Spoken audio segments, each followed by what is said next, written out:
I would Well, regret it if people look back at the first episode and you weren't on it. Yeah, well, I like that. It's called forward thinking. We have one of the worst beats in the world. We do. Our beat is horrible. Connor could shove that article up his ass. And then I went to that game and I was like, this is the greatest team I've ever seen in my life. I'm a Jet fan. This is going to be the greatest run ever. Yeah. No, because if they take Aquanu, I'm not complaining. Joe Douglas is the king of keeping shit close to the vest. A 2, a 4, and a 6 for Darnold. Did the Jets really ruin Sam Darnold, or did Sam Darnold just suck all along and we were just trying to talk ourselves into it? And Hamilton is a player who can potentially make a very big impact. And suddenly, here we are today. You can't get rid of him. Right, it's like a plague. Joe Douglas was hired because he's not those general managers. Okay, luscious. Somebody is going to fall just like Elijah Moore did, just like Michael Carter did. You know, what would, if you had one sentence to say to Joe Douglas, what would you say? So you would say, you had me at hello, and then give him a big old wet one right on the smack.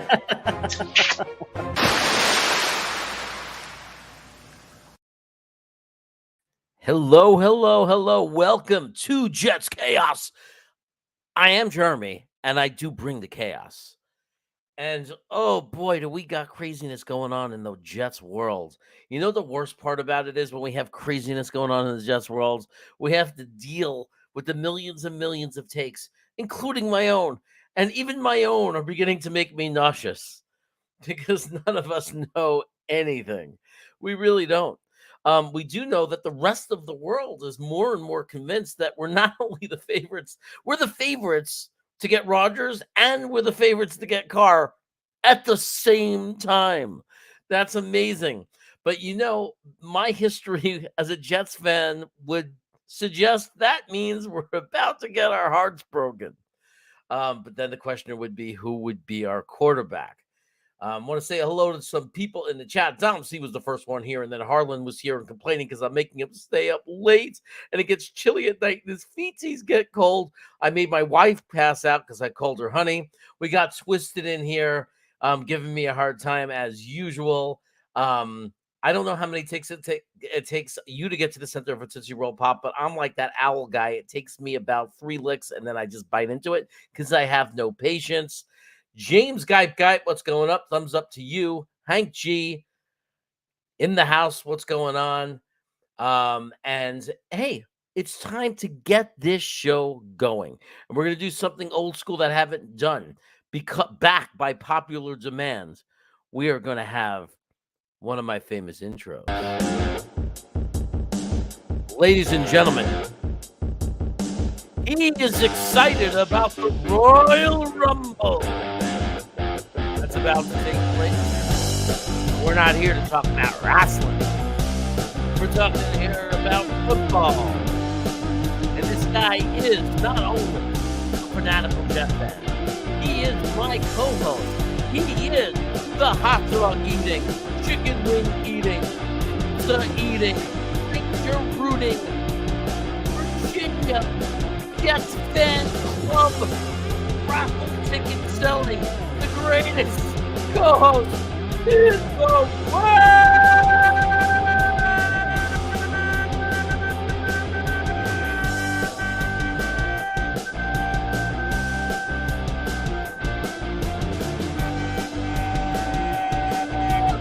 What 2K99? From New York City, down here to Newport News, down to Naples, Florida, out to Northern California, where you are. Where else would you rather be on a hump day on a Wednesday night here with Jeremy and Adam with Jets Chaos and Watt 2K99? There's still 2.5 weeks left to go in this NFL season, but we don't care about that. We're already on to the chaos. From the chaos of the regular season to the chaos of the offseason.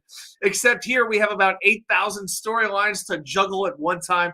Well, we're going to do our best for you over the next hour or 2 or 6, just however long we feel like going. And we're glad to have everybody here. Jeremy, how you doing tonight, man? I'm doing all right. I'm doing all right. Had a decent day at work. I can't complain. I got a tough couple of days ahead. But I'm rolling all over the place in Central Valley here. I'm two different sites. So now I'm back at my more challenging site, the younger site of elementary school kids. Ooh. But at least it's a closer commute. So for the next 2 days, I won't be driving a long way. I'll be right here in the neighborhood. Beautiful day in the neighborhood. Very, very good. It's a beautiful day in the neighborhood.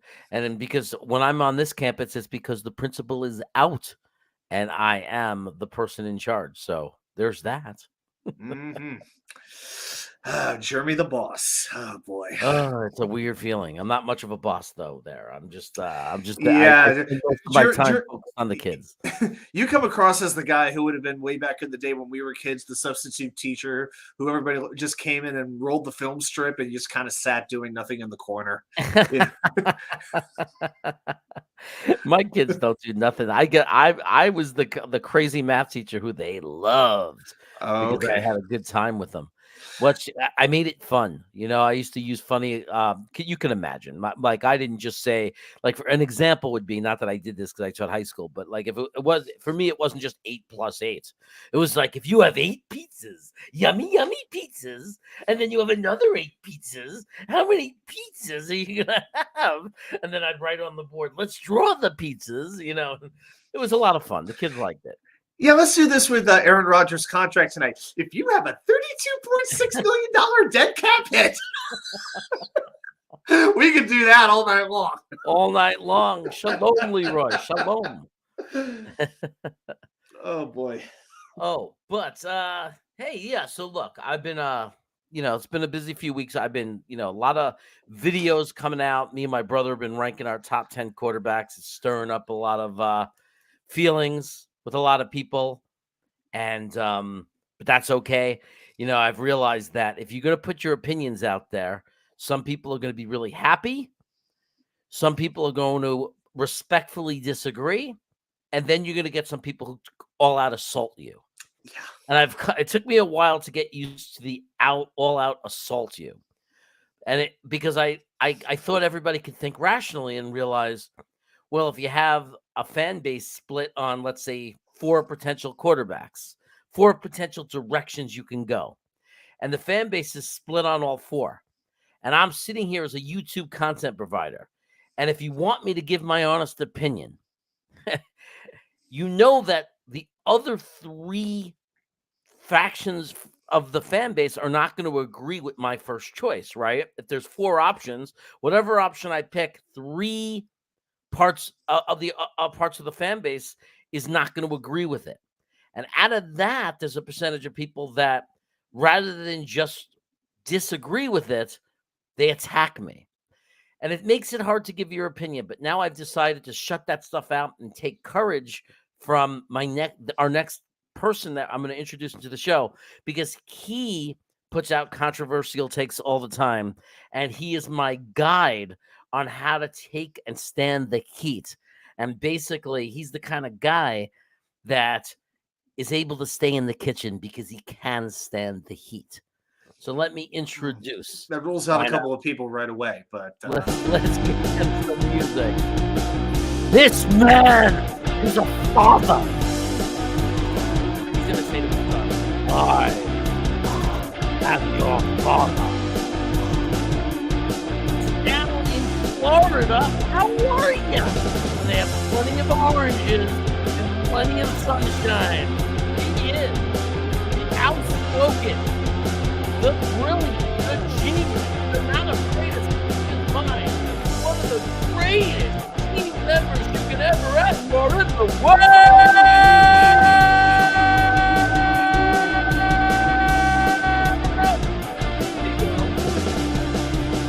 What is going on, everybody? oh, brother. What is up, my friend? Not much. Literally was like rushing through to finish all of like my school stuff because I'm back in school so that I can make it on this show relatively early. Cool. What are we in school for right now? Going for your GED? No, I'm getting my my bachelor's. I'm just kidding. Good for you. Good for you. Yeah. So we're gonna kick it off here. This is an interesting name that I've seen lately, by a few different Jet fans that hadn't come up in a long time. It's the first time I noticed it, and that's Case Keenum. So, Adam, how do you feel about Case Keenum? That's Um, quite the transition from Aaron Rodgers to Case Keenum. Yeah, they're pretty neck and neck. Last I checked. I think I would rather roll with Mike White as the starter than I would Case Keenum, to be quite frank about it. Keenan had his little run with Minnesota when he was a competent starter, but that's a bridge, and it's a very rickety bridge at that. To me, if you want to bring Keenum in to compete with like Mike White or somebody like that as like the backup to Zach, that's fine. But let's be honest, Zach's not going to be starting next year. No, where this team is right now, we need a quarterback who could come in, and we know that we can at least be in the running when we go up against Jalen Hurts, when we go up against Josh Allen, Patrick Mahomes, Justin Herbert. Do I need to keep running down the quarterbacks we're going to be seeing on the schedule next year? Maybe even Daniel Jones. I'll throw him at this point. Dak Prescott, I'm not worried about anymore. I'm more worried about Cooper Rush than I am Dak Prescott. But no, I'm sorry. Case Keenum to me can be the backup if the Jets let go of Mike White, but that's about as far as I would go with him. Before we get to Tigo, hey, Harlan, there's a possibility, depending on when you came to Reno, if you were over there on a weekend or something, there's a chance I would pop up there if you were in Reno. And maybe I find a place that has a good poker tournament. So I don't know. Let me know. Let me know what dates, what you're looking at. It's not that far of a drive for me, and I haven't been up since I moved to Sacramento. And I used to go when I lived in the Bay Area, and that was a longer drive from there. All right, Tigo, what say you on Casey Keenum? He sounds like a game show host or something. I am on the hard pass. And it's not anything to do with it's we've seen Case Keenum in the last couple of years. He hasn't done anything in the last years. And to put it into perspective, Minnesota was 6 years ago. That's how long ago the Minnesota NFC title season was 6 years ago. That also was the last season where he was any type of good or considered a real starter. He left Minnesota and then went to Denver the year after and had a relatively good year. And it has been downhill ever since he left Denver. A horrible stint in Washington, back up in Cleveland again, back up in Buffalo the past year. Like, he's not really an option. At 35 years old, 35 years old. or he's going to be 35. I think he's 34 right now. Yes, that's right. He turns 35 in like 3 weeks. At that point, just give me like Gardner Minshew. Where is Casey Keenum played last? Do you know where he is right now? Buffalo. Is a backup for Buffalo? Is he the number 2? Yeah. Yep. Huh. He played what, like 2 games, 7 snaps this year? 2 for 7, 8 yards. Man, that's lights out right there. No touchdowns, no interceptions. He has a 4.3 QBR, which I think is actually better than more than half the Jets quarterbacks from this past season, though. Yeah, maybe it would be an upgrade. I don't know. I don't see how he would be. This is not encouraging. I mean, honestly, I agree. I don't see how he'd be. I think there would be more upside in Mike White, to be quite frank. I mean, Mike White kept getting hurt. So, and I'm not sitting there being a cheerleader for saying I want to do nothing and go with Mike White as our quarterback. I'm just saying, if he asked me who I'd rather have, Keenum or White, Keenan the White, I would say White. White has, I think, more upside. I agree. More love in the locker room. There are also younger guys that are out there that people are like overlooking, that like if all of the bad things happened and Carr and Brady and Rodgers and I'm not a big fan, but like Lamar, whatever, if all of these guys go elsewhere, Tannehill, Jimmy, and they're all gone, and we have to go to this tier 3 of quarterbacks where we're looking at guys who are backups who have maybe some upside, there are much, much better names that are still out there. Like, outside of the Jets, like, I'm not saying this and I'm going to get ridiculed for saying this, but who gives a crap? Like, screw all of you guys. But like, I'm pretty sure you can get Mitchell Trubisky for like a 7th round pick from the Oh, Steelers, boy. right? Oh, boy. Like, I'd rather Mitch than Case Keenum. Like, Ooh. Taylor it's Heineke's going to be free. It's like- hard to argue. I'm going to have to respectfully say that I don't see Keenum as a starter at all. I think he's a backup that you pray you never have to rely on to play multiple games for your team. He just has regressed since that run with the Vikings. He's been worse and worse and worse, and he's not a functional quarterback. And I think it would just be continuing the downward, trend and the issue that we've been dealing with for what feels like my entire life. He's just simply not the answer. And I agree, like a Gary Minshew, a Jacoby Brissett, those guys are just better players right now. I mean, they've done more recently. They've done, as far as showing some form of competency. I mean, Jacoby Brissett, I got to say, in a strong way, has been shown a lot more competency because he actually played. And believe it or not, he didn't play poorly. So that's right. I do it. I bring Jacoby Brissett in. I mean, I will say this about Keenum. Keenum. So he has been in the NFL for 10 years. He's played on 7 different teams. Translation: and he's never been with any of those teams more than 2 years. What that means is Case Keenum changes teams like the Jets change offensive coordinators. None of them last more than 2 years over the last decade plus. That's all you need to know. But yeah, I would go with Brissett. I even wonder if Jameis Winston might pop available. Not that I love him, but he does have some talent. I could see him being available. I think New Orleans is looking to go in a little different direction. I'd bring in Winston as a quarterback for like maybe 2 years, something like that. But I like the idea of Brissett more. I like Brissett. I would just say in that same, if we're looking at New Orleans quarterbacks, the other one who was actually starting, no, Andy Dalton. Andy Dalton put up good numbers. He put up big numbers this year. He put up good numbers with an absolutely tattered offensive line and no wide receiver staying healthy. He was throwing to UPS drivers, you know what I mean? Just like Daniel Jones was, and he was able to overcome that. Like, again, I'm not saying I want Andy Dalton. I'm saying if everything goes badly and we're sitting on the bottom of the heap and we're looking at our options are Mason Rudolph, Jacoby Brissett, Teddy Bridgewater, Andy Dalton, there are options that we can go, that we can, like, there are routes that we can go. Yeah, hey, Baker took the Cleveland Browns to the playoffs. Baker. And you could say anything you want about the Cleveland Browns roster. What other quarterback has taken the Cleveland Browns to the playoffs? None. Was the last one Kosar? Bernie Kosar, there's just a lot of better choices. I mean, I'm sorry. I mean, I was high on Keenum after the Minnesota year, and I thought, oh, he's good. And I thought, when they traded for him, I forgot where to go. Houston. I thought, oh, okay. Denver. I said that's a smart move for Denver, and I thought at the time, and he looked pretty good, but he obviously was just a good system fit for 1 year because ever since, once he went to Denver, it just was a complete 180. I mean, he's just not the guy, Yeah. Now there's 100 names. You got Jameis Winston, Dalton. I mean, these are all guys that we wouldn't be thrilled with, and I think would even be more of competition. Like, I mean, I think you'd end up if you brought in a guy like Dalton. I think as soon as he started to struggle, if he struggled, you'd have people chanting for Zach.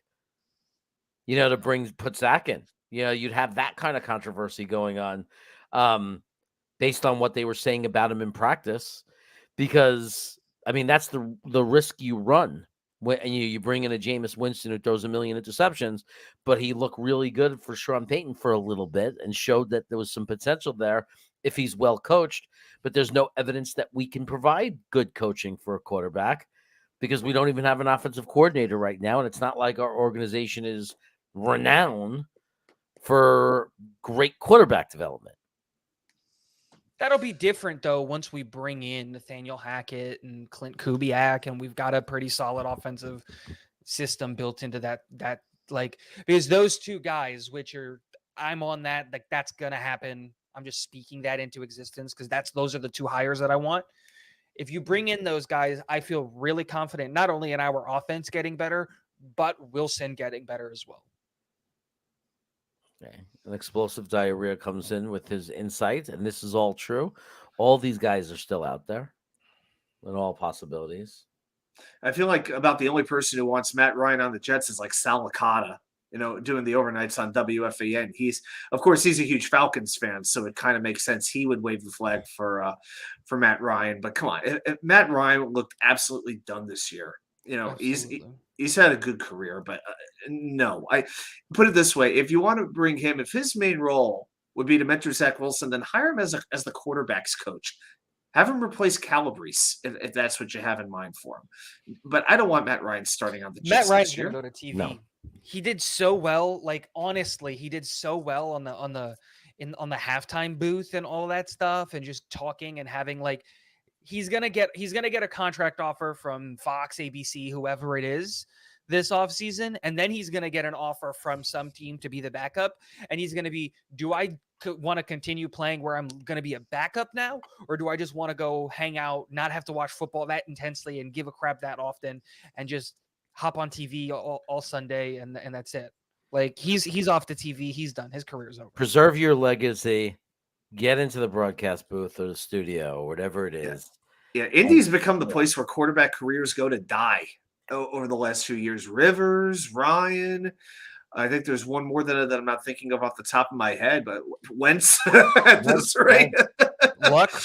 People are talking about. I know, but he was always there. Though. People are talking about. No, he went there to end his career. It fits the criteria. I didn't even give. I don't even give Wentz an honorable mention as a potential quarterback for us. Someone suggested Wentz. I was like, are you kidding me? Why? Well, I mean, we just can't bring in failures, known failures. The only older guy Dalton, again, like I said, there's a problem with that, but I could see him coming in, but you'd maybe re-sign White also, and then you'd have a little bit of a three-way competition. But again, I mean, that's not ideal. That's not what we want. These Dalton, aren't. But he's not the only one. The only aging veteran I'd want to see come in is Rodgers, and that's if it doesn't cost us 2 first-round picks. Agreed. Yeah, I completely agree. I don't want to hear about a three-way competition. A two-way is rough enough. You put 3 into the mix, you're in complete chaos, no pun intended. So yeah, I mean, to me, I was very much in favor of bringing Jimmy Garoppolo in because I felt he was a fit with Mike LaFleur's system with that offense. But with him gone, I don't see how Garoppolo would be a fit on the Jets anymore. I basically put him like way down in the pecking order compared to where I had him previously. Nathaniel Hackett runs the same exact system. Like they're identical. So I am not a Jimmy guy, but that's just because he's made of like what's weaker than glass. If Blake Cashman. Yeah, like if a moderately sized wind comes through, his knees are exploding. And that's my concern with Jimmy. But if you're talking about scheme, most, if not all of the guys that we've interviewed run a West Coast scheme. It'd be fascinating to see what kind of contract he wins. Garoppolo is a UFA, right? I believe he is. Yeah, it'd be very interesting to see what kind of contract he gets. And if he doesn't go to the Jets, it'd be interesting to see who wants to sign him. I think he goes to Tampa. That would only make sense, wouldn't it? Yeah, like it's one of those things where like they need a quarterback because they think their window is still there. They have Blaine Gabbert. Oh my gosh. Blaine Gabbert. Yeah, man, he makes Case Keenum look like Joe Montana. But Wentz is one of those guys that took forever for people to finally realize. He had this rookie year. It was exciting. Everyone thought he was going to be this great quarterback. He got hurt, and sometimes I don't know if it's because he got hurt and now he's got the yips or whatever it is. Maybe he was overrated. Maybe it was the system at Philly because even Nick Foles did great at Philly in that system that year. I mean, they went to the Super Bowl and won it, right? So, I mean, it's just Wentz is not good. I mean, mechanically he fell apart. Good.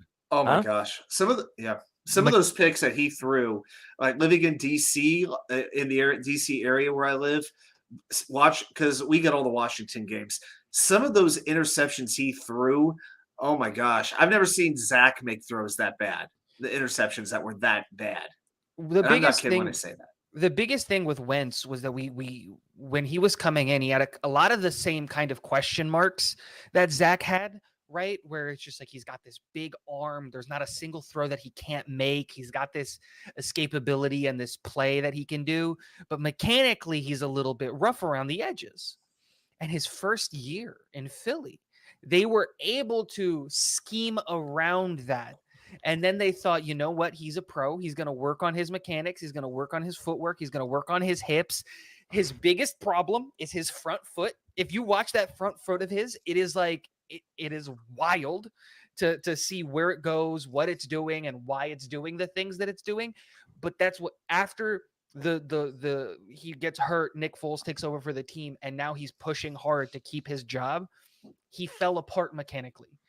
His front foot is facing in the wrong, like he's not using his hips. He's like, everything about him you scream at. Like, if he were to go back to college and play the way that he's playing now, not only is he not a first round pick, I don't know if he's a day 2 pick, because his mechanics are just so bad with what he's doing right now. And I don't know how a coach hasn't fixed it yet.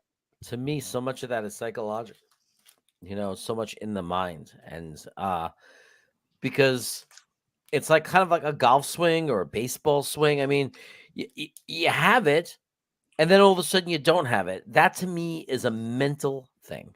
But he never had it. That's the thing. If you watch back that rookie year, they schemed around his deficiencies at his like mechanically wise. They didn't rely on his mechanics. They just relied on his speed and his quickness to get the ball out, and they just had players and things working in that direction. It's Carson Wentz, the 60 for 60 on Carson Wentz is going to be incredible, because his rise and then epic fall apart and then ruining 3 franchises afterwards it's going to be a great story, and I'm really interested for it. I think a 33rd like that might need a little bit of redemption on the back end of it. I don't know what that would be. No, I don't know how many people would tune in for that.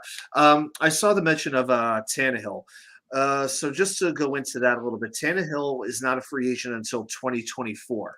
Now, if he gets cut or traded after June 1st, it's then the Titans will save $27 million, and it only counts $9.6 million against the cap.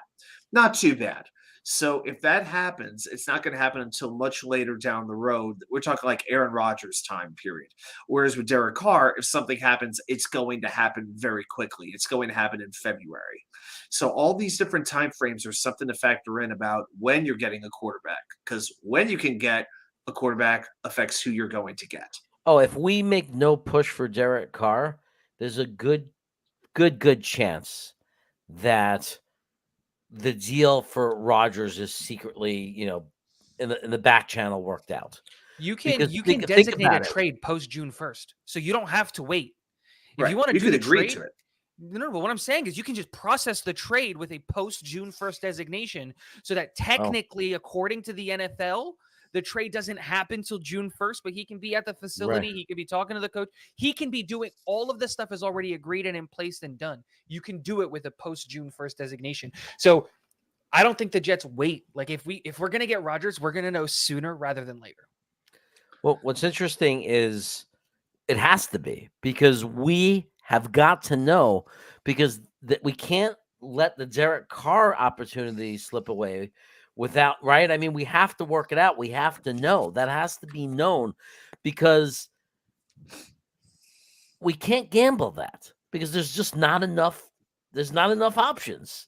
No. So you can't gamble one of them. I mean, if Derek Carr is a possibility, we can't walk and turn our back on it with the rolling the dice that we're going to get Aaron Rodgers. And you know what? The worst part about it is Green Bay knows that if we lose out on Derek Carr, and we did that, then they have more leverage against us. Then we give them the leverage. I remember with Carr, okay, he has to be traded or released before February 15th. Because on February 15th, his 2023 salary, $34.9 million, becomes guaranteed, and I think $7.5 million of his 2024 salary become guaranteed. The Raiders are not going to want to pay that if he's not there. So if something is going to be done by Valentine's Day, it's going to happen, and it's going to happen very, very soon. The real thing is I ultimately, if because Derek Carr has to approve the trade, Yes. Like, my thing is if you're Derek, why would you approve a trade? It seems like, in my opinion, it's scorched earth between Derek and the Raiders. Like, it is, they are not on amicable grounds. They're not okay with one another. Like, it's just, why would he, knowing who the market is, right? Because the Raiders are going to have to go to Derek Carr and be like, here are the teams that want to trade for you.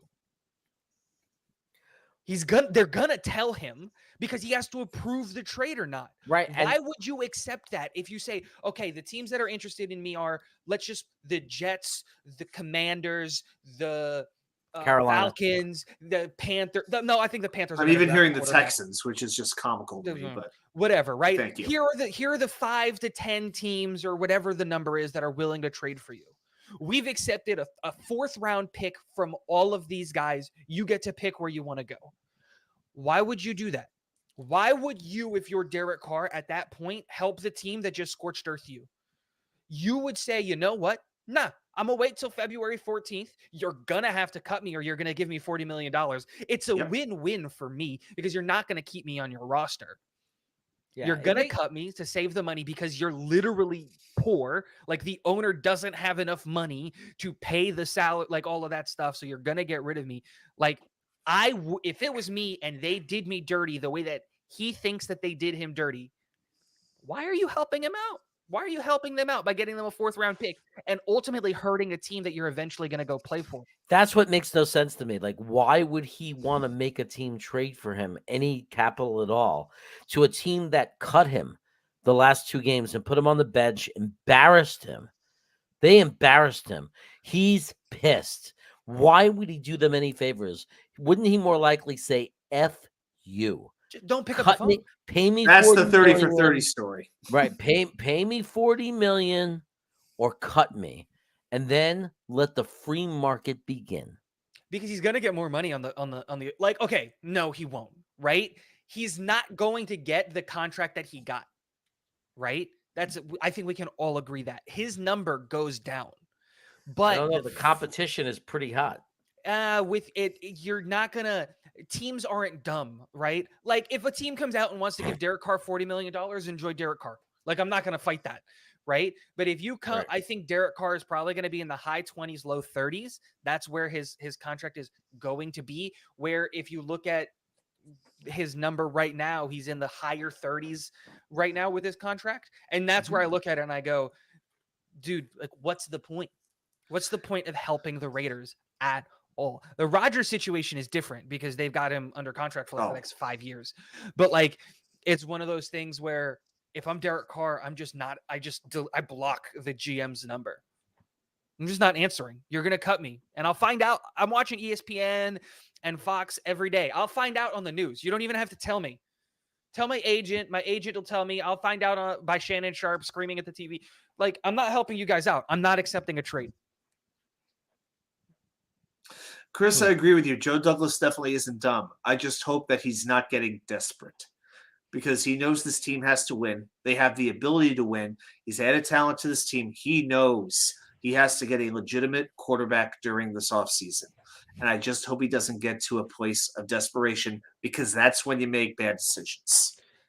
The good thing about the Jets this offseason is even if we don't get a quarterback that, like, I use this analogy all the time where that there are 3 quarterbacks in the NFL at any given moment that carry a franchise, that it literally doesn't matter what you put around them. They carry a franchise, right? There's only 3 of those guys in the NFL at any given point in time. Everybody else needs the support system around them. I agree. To be good, right? And every quarterback theoretically could be good around the right system, theoretically. Right.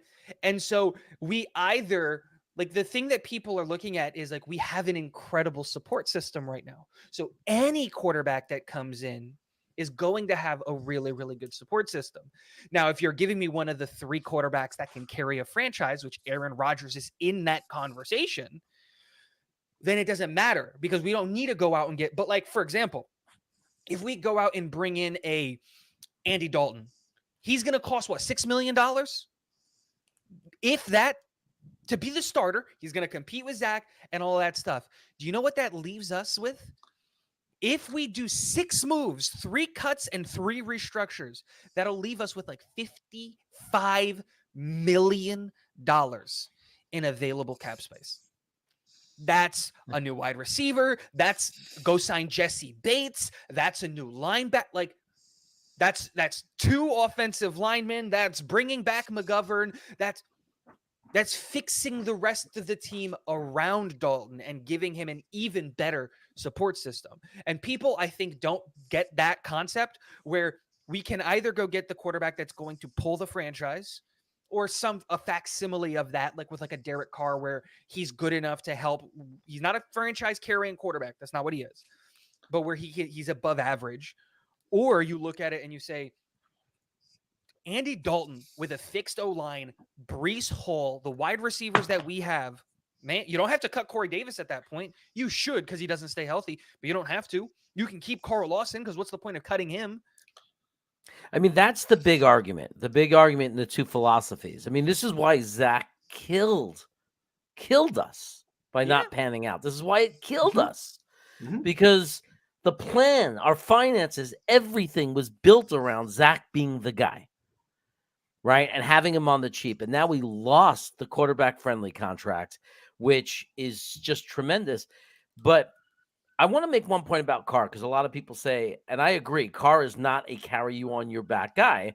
I mean, we've seen that. We've seen him be before last year. He was a top 10 quarterback according to DVOA, which I put a lot of respect to and a lot of confidence in.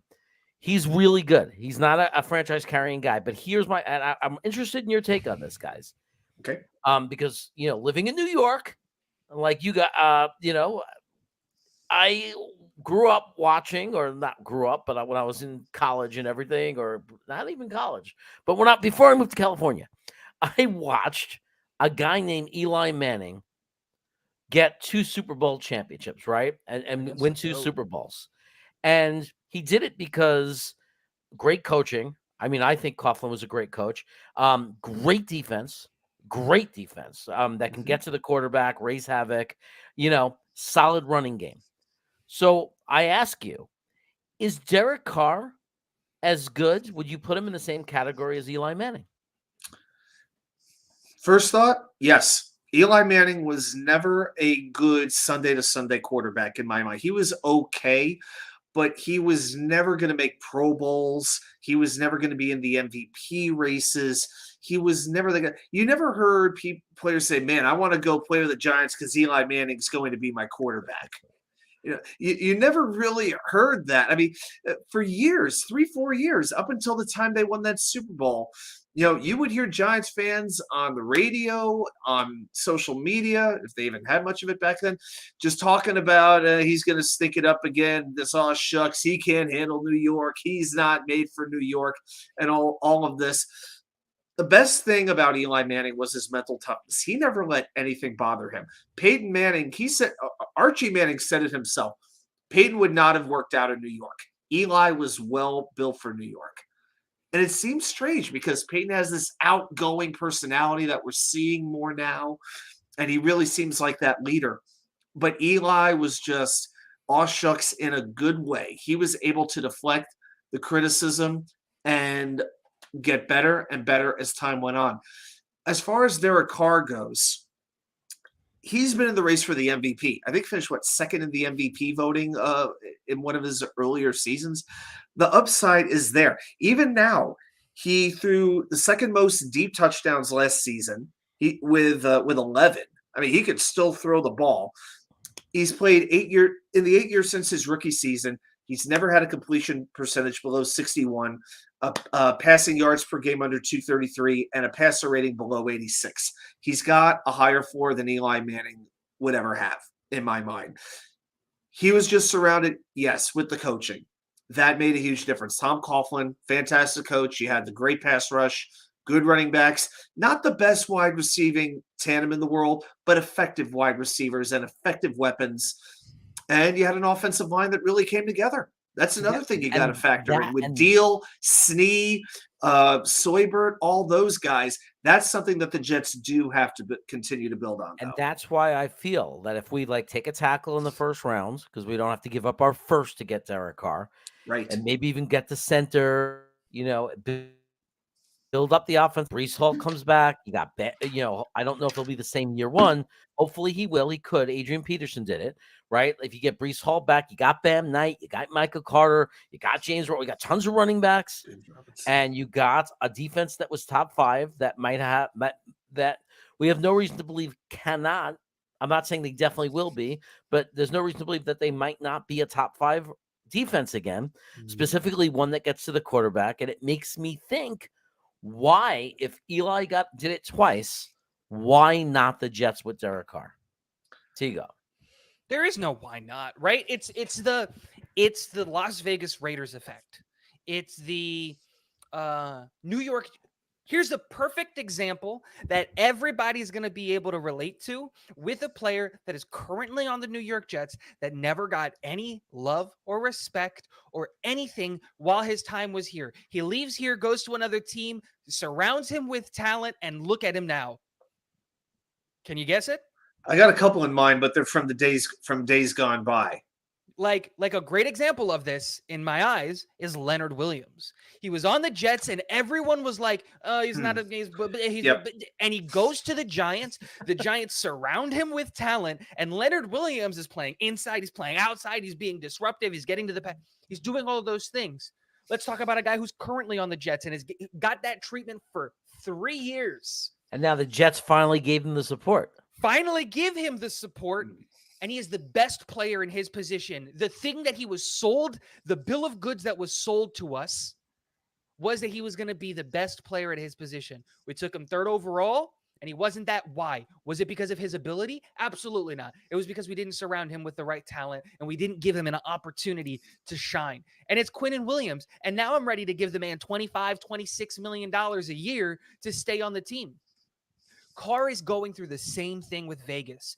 Stafford went through the same thing with the Lions. Stafford was low-key one of the top 10 quarterbacks in the NFL forever. Every stuck year. in Detroit. There were throws and things that he was doing in Detroit that you would go, "Oh my God!" If that was Patrick Mahomes, if that guy was on a winning team and he's making that kind of play and those kinds of throws, you would absolutely crap yourselves. But because he's on the Lions and the Lions are dysfunctional and they're absolutely atrocious, or they were, now they're turning it around. No one cared. He goes to LA and in year 1 wins a Super Bowl.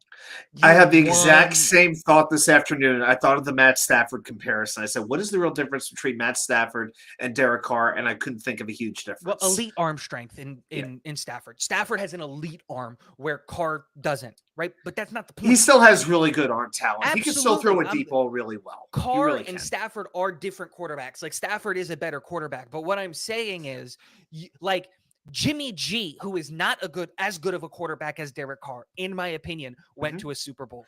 But Tigo, to help your argument, understands Goff wasn't the tragedy Zach Wilson, Mike White, Streveler is, right? So the jump for the Rams wasn't as big, even though Stafford might be better than Carr, because they had Goff, who's proving to be a good quarterback, not great, but he's good.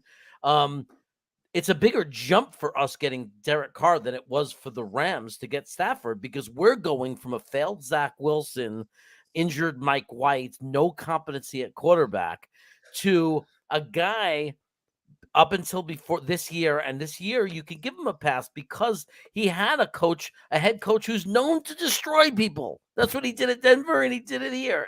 He did it in Las Vegas.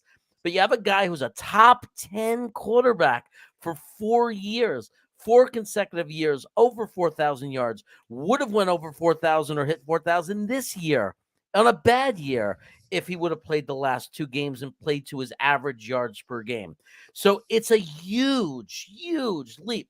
As much as people might struggle with the idea of Derek Carr, understands for what we have to jump to Derek Carr is a tremendous leap. He is 1 year removed from a 5,000-yard season. Without the Devontae air. Adams, mind Without Devontae. And he's isn't gonna that have also Garrett the year Wilson. where they lost the kid because he decided to kill some people in his car driving drunk? Like, dude, he lost his number one wide receiver because the guy's in jail now. Yep. Like, don't start with this Derek Carr. Derek Carr isn't staying in Vegas because Josh, what's his name? Is it Josh? I don't even know who you're talking Mike? about. Who's Are the you head talking about coach? McDaniels? What's the first name? Is it Josh McDaniels or Mike McDaniel? Josh McDaniels. Josh McDaniels. with an S, right? Yeah, Yes. with an S. Okay, yeah. I always Yes, get he has those the two S. confused. And Mike He's doesn't. not your lookalike in Miami. Yeah, no. I hate that he went to Miami. I want to like him so much, but I can't like him. But like that's my thing. Is he goes and he has what for the last 4 years thrown over 20 touchdowns and under 10 interceptions. This year and last year the only exception where like he didn't do it. He's moving the ball down the field. He's done nothing but be a top 12 quarterback his entire career except for his first year. And people want to hate all over him just because it's because he's never won a playoff game or, because he's on because the the Raiders. Raiders benched him. He's 0-1, by the way, in the playoffs, and that one loss was to the Cincinnati Bengals last year, who went to the Super Bowl. And last I checked, it doesn't look like they're too much of a fluke team. Just making that observation. But two more things about Carr. One, durability. The Jets' primary starting quarterback has missed at least 3 games 7 years in a row. We cannot get a full season out of a quarterback if our lives depended on it. Derek Carr has missed 3 games due to injury in his whole career. 3 games in his career due to injury. That alone, because if you can't be on the field, you're no good to us. Sorry. And here's the other thing. Even if you make the trade, let's say we just trade a 4th-round pick. We decide after 1 year that, it's not working out. Am I freezing right now? No, You're good. Okay. I think this okay, there we go. That's better. Computer's being weird tonight. So if they release Carr after 2023, the Jets would save $32.6 million in cap savings. They'd only owe him $11 million in dead money. That's not that bad for 1 year. $11 million in dead money if it doesn't work out after 1 year. To me, when you factor in not just talent on the field, but when you factor in the money, the draft picks, all this type of stuff, and what else you can add along with that, because it's not just as simple as comparing Derek Carr with Aaron Rodgers. It's Derek Carr plus what else can you bring in with that money that you're not paying to Aaron Rodgers? What do you bring in with those draft picks that you don't have to give up to get Derek Carr, but you do if you get Aaron Rodgers? All of that's got to be factored in, and that's why I think Carr is the smartest decision to make. I still think that. He really I disagree. He really Okay. is. I mean, look, I'm torn. I'd be happy. I mean, depending on what we gave up for him, there's scenarios where I'm okay with Rodgers, obviously. The There's biggest scenarios where difference. I'm okay with Aaron Rodgers. Not for 2 number 1s, though. No. The biggest no. Here's the thing. I'll give you 2 1s if we get a bowl. That Aaron Rodgers is going to have to carry us to a Lombardi. That's I'll a big give you that if. second one. I'll give you give the 5 second number one. 1s for a Super Bowl. You Look, kidding if I me? could jump to the future It's a and look different back and conversation. see Aaron Rodgers as a Jet holding up the Lombardi Trophy, I'll give 5 number 1s. I mean, I'll pay for the statue. I don't know conversation. how, but I'll pay for it. I'll put a second mortgage on to pay for the statue. But Yeah. but what I'm saying is the way, and I was breaking this down on my live stream, that we have to look at it because I think there's only 2 options at quarterback. One of these guys is a New York Jet, and that's Aaron Rodgers, and that's Derek Carr. One of them is a New York Jet. And here's the way that you have to look at it. Is if you get Aaron Rodgers, it's going to cost you. It is going to cost you 13, and then maybe, depending on the conditions, a 1st-round pick next year, right? The trade that I see floating around that makes the most sense is 13 this year and next year's 3rd that turns into a 2nd if it's a playoff, turns into a 1 if it's a Super Bowl. That's Super the Bowl same win. kind of contract I had in mind too, and I got ripped for it. I said, the only thing is I started with a 4 that could become a 1 if they get to the Super Bowl, and it would progressively get better. So yeah, I think we're definitely on the same page. These trades are never as simple as a 1 and a 3 for a player like this. No. It's always more in depth. And here's the way that you look at it. Why am I cool with giving 13 up? One, because for me, when it comes, and this is, I think, very public knowledge, for me at 13, there is only one player I want. And if he is not there at 13, you're trading out of the first round entirely, if it's up to me, and that's Peter Skoronski. Right. If he's not there at 13, you move on. You trade it away, go to New Orleans and you say, boom, done, right? But here's the biggest part, and here's why I'm willing to give up 13, is Aaron Rodgers only cost $15 million this year on our cap hit. That gives us $45 million to work with. And you're telling me that players aren't going to want to come to the New York Jets on a cheaper deal to play with Derek Carr and to be on a top 5 defense and to play with this offense? I'm just saying there are a lot of, so that's how you look at the Aaron Rodgers situation. We can fill this team with late round picks, but also with the ability that you have to take into consideration, we'll have so much more money. Now, if we go get Derek Carr, you're building the team around Derek Carr through the draft because you're not going to give up those assets. You're just going to give him money. And that's it. So you still get to keep 13 and you get to keep next year's 1, but he's going to be a $30 million cap hit. So that a great example of that is like Jesse Bates's estimated contract is $15 million. We could fix the safety position if we got Aaron Rodgers.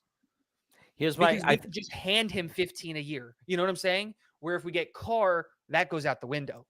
Yeah, no, I mean, Rodgers, the money is good. It's the draft capital. But here's the scenario I thought up in my head, and I think Buffalo, Jet fan, thanks for the super chat, my friends. It's good to see you. Here's my scenario with how I would want to do the Rodgers trade. We're not trading 2 number 1s, but let's say, and that's okay that the price is rumored to be 2 number 1s, because that's what, of course, they're going to do. I mean, that's what a negotiation is.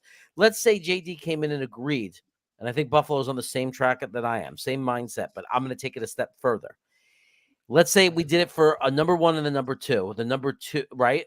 But how about this? This is the twist. We offer them the number 1 pick in 24. We offer them our number 2 pick in 23. But here's what we do. We take that pick 13. We trade back. To like 24, 25, 26, whatever it is. We get our second round pick back. We get a second round pick back and a first round pick for next year back. And according to some of the draft mock simulators, it's realistic to get a second pick this year and a first round pick next year from a good team like a Baltimore, for example, in exchange for our number 13 pick based on a team that wants to trade up. So if that was to happen, now we would still get a first round pick this year. It wouldn't be the offensive tackles we might want, but we could still grab a guy like who's that guy? Darnell White from that Tom C loves, maybe Broderick, right? So we still get a tackle.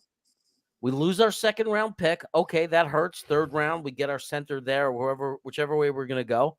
Then next year, guess what? We still have our first round pick.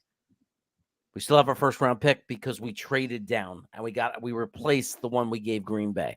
That's a scenario I could live with. Green Bay won't take that trade though. Green Bay is slamming the door shut on their playoff window, right? If they trade Carr, it's them accepting the fact that the playoff window is closed. And the best way for them to reopen it as quickly as possible is to get the asset this year. They're going to want the first rounder this year because it's 13. Because if we get Aaron Rodgers, they know that the first rounder next year is going to be 32. And if you're going to be offered the 13th pick this year or the 32nd pick next year, you're going to take the 13th pick this year every single way. So while I get the trade that you're like, why your thought process is going there, you have to take into consideration Green Bay's situation and why would they want the 32nd pick next year when they can get the 13th pick this year. And I'm just speaking the Super Bowl win into existence by claiming it as 32. Obviously. The real thing is like, why would you take a pick that's 25 or higher where you can get a 13th overall pick? And the 13th overall they're going to want that 13th pick. I agree. I'm just saying I'm cool with giving it. I'm cool with giving it. You give it to them because, like, again, this class is so, it's not top heavy. There is one guy who's elite, and then there's a bunch of second-round picks. Like, really, in this draft, if you look at there's a lot of really good guys, but there's only one guy that I look at that's a game wrecker. There's only one guy that I look at, and that's Jalen Carter. Jalen Carter is the guy. He's the number one player on my board, and like by far heads and shoulders better than everybody else in this draft. I drafted him because he slipped to me at 13, and I said, hate "Screw it, I'm PFF. It taking keeps happening to me too. It's like I don't use the PFN because of that. You have to use the PFF mock draft simulator. They're just the best when it comes to, because their rankings are relatively good. Like the rest of the website's not great, but their mock draft simulator is by far and away the best one. I got to learn how to. I PFN got to learn how to use it. one thing with PFN, when a player declares that he's going back to school, can they please take him out? My God, it takes them 6 weeks to get rid of one of these players. They announced February 1st. I'm going back to college. St. Patrick's Day, maybe they'll take him out at that point. Cedric Van Pan, he's still available to draft. Come on, PFN, get with the program.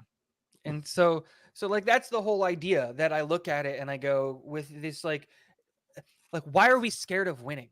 Like this was the thing that blew my mind. They were talking about it last night on the Talking Jets panel. The last time the Los Angeles Rams picked in the first round was Jared Goff. That pick was their last first round pick. Jeez, that was 2016, I think. It was 16. They have not had a first round pick since Jared Goff. And they don't have one this year, right? Nope. But they got a Super Bowl ring. Last first round pick, and they've been competitive for what's going to look like for the last 5, 6, 7 years. Jeremy, I don't know what we're going to do, but when the next time the Rams have a first-round pick, like we got to have payo time on or something. Yep. We got to do something to celebrate that with them, man. But like, you got to let that sink in. The last time they had a first-round pick was in 2016 with Jared Goff. And the fun fact, in that draft, they didn't have a second or a third. But here's where teams really build out their teams. And I'm going to build out a scenario for you. Right? And remember that Joe Douglas is our general manager. Let's say the New York Jets go into the F them picks mode. They take an LA Rams way of looking at it, right? And they say, we're going to go out and get the best players available. So they go out and they trade for Derek Carr. Let's just say they trade for Derek Carr because Aaron Rodgers isn't available. So it's a 4th round pick. Let's say the Steelers, for some reason, decide that they want to move on from the best safety in football, Minkah Fitzpatrick. And then the Jets go, here's 2 firsts for that. And we start blowing our first round picks and we start bringing in all of these guys to come onto our team. But here's the thing. The team, the rest of the team has to be filled in with 2nd, 3rd, 4th, and 5th round picks. And we have to start building up a talent and a talent pool of compensatory picks. Do you trust Joe Douglas to be able to find talent in the 2nd, 3rd, 4th, and 5th rounds to fill out the rest of your roster? Because I do. He's done it in the past.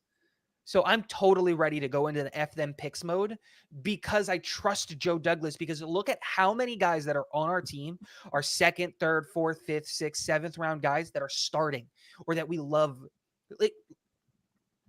We do have to remember that we do have a GM that at least I'm starting to be convinced is able. He's one of those guys, and this is so important if you look back to teams in history, that's able to get real starting players. Forget about good or bad, but contributors, real starters, filling holes, filling voids. And he's able to do it in the 3rd, the 4th, the 5th round. And he's hit on a couple of undrafted free agents as well. And that's the point that I was trying to make, is that if you trust your general manager to go find those guys in the later part of the rounds, what does a 1st round pick matter if you're bringing in an elite talent? That's how the Seattle Seahawks have done it. It's how the Rams have done it. And ask any Rams fan if they're upset with their Lombardi. I'm just saying, there's a time and a place to go to the F them picks mode. And if you have a general manager that can find Nathan Colgrove, thank you, Colgrove. Thank you so much. Beautiful example. Right there, 3 guys, undrafted free agents that are all going to be starters next year. All of them. Yeah. Tony Adams, whether people like it or not, is going to be our starting free safety next year. They love him. They love him, and I do too. Bam Knight is is running back 2. That is one of the worst takes I've ever had, was that Bam Knight. I did not think Bam Knight was going to work out at the next level. Boy, was I wrong. And Huff is going to get second-round tendered, and then he's going to be given the Jacob Martin contract. And he's going to get all of the JJ snaps because JJ is going to get all of the Lawson snaps, and we're all going to sit here and just be like, yes, all of the sacks. And they're all undrafted free agents. Man, you got to just F them picks. I got a feeling it's going to be a situation where every year Joe Douglas would take at least one edge player just to keep building up that pipeline and to get that, to get the next Michael Clemens year after year after year. There's some GMs who subscribe to taking a quarterback every year just in case, because you never know. I think Joe Douglas has the same philosophy, but for edge rushers. And offensive linemen. I would not be surprised. I would not well. be surprised if you see the Jets sign an offensive lineman or draft an offensive lineman in the 5th round every year. Because you just get backups, and then you're just not going to have a guy on a big contract. And then if that guy turns into something, fantastic. If not, he's not getting paid anything. Or running backs, that's another one where just dude, if you can find your Bam Knights as undrafted free agents, boom. Why draft them? Why draft them? It's amazing. There have been so many players just since we really started getting into this stuff over the last, 2 draft cycles. Players that we thought that, our friends thought would go in the 4th round, the 5th round. Yes, Ablab, absolutely. Yes. I agree with you. 4th, 5th round, and they weren't even getting drafted. And we'd be like, how did this guy not get drafted? We could run down the names. Yeah. But I had the safety from Oregon. I was thinking about him. I never shut up about him. Remember? Me neither. We both were crazy over him. It was him and Kyle Phillips, those 2 players. How did they not draft Jerome McKinley? How did he not get drafted? And he got cut by one team before he went to Miami. It's crazy. Good Lord. And he was their 2nd best rookie last year. Yeah, Jerome freaking McKinley. Who surprised me that didn't get drafted was the center. What was that center last year? I was in love with the one we lost out to San Francisco. Yeah, went to Dallas. He's in Dallas now? I thought he went to the Niners. No, he's in Dallas. Really? He's on their practice squad, yeah. Oh gosh. Huh. Out of Boston. But I'll tell you what though. Is it Boston? I'll tell you what, the fact that JD can get undrafted free agents, he seems to find gold there. He finds gold in the later rounds.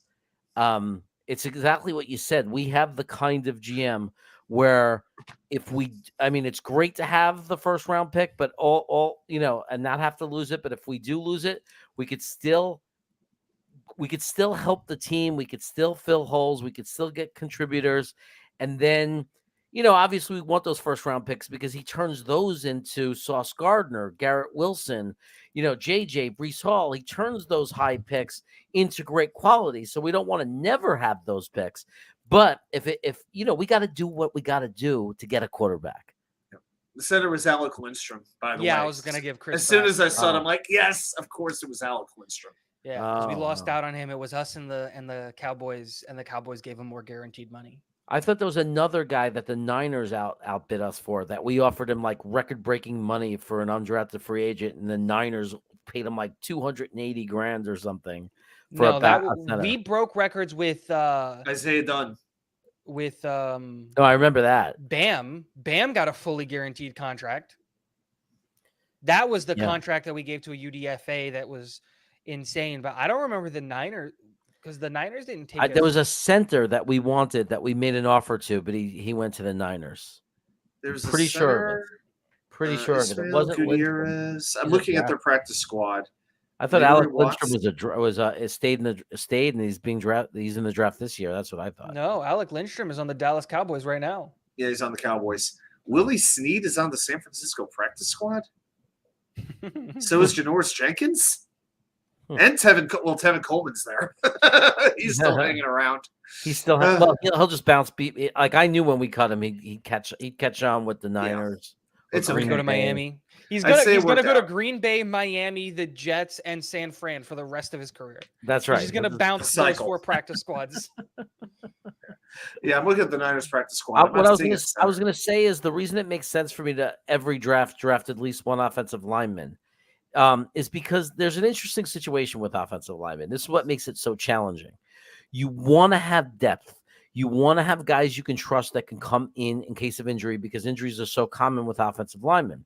The challenge is that as soon as an offensive lineman plays well, it's hard to keep them as a backup unless you have them on a rookie deal, because other teams always need offensive linemen.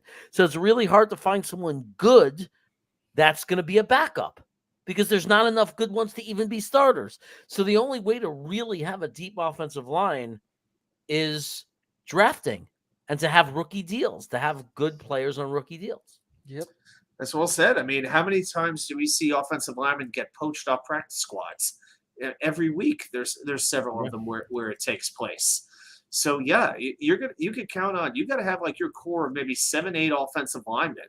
You hope that you can keep those guys together. But as soon as you start getting injuries and you got to promote guys, send them back down, and bring them up for these games, man alive, when you deal with all the injuries that we dealt with.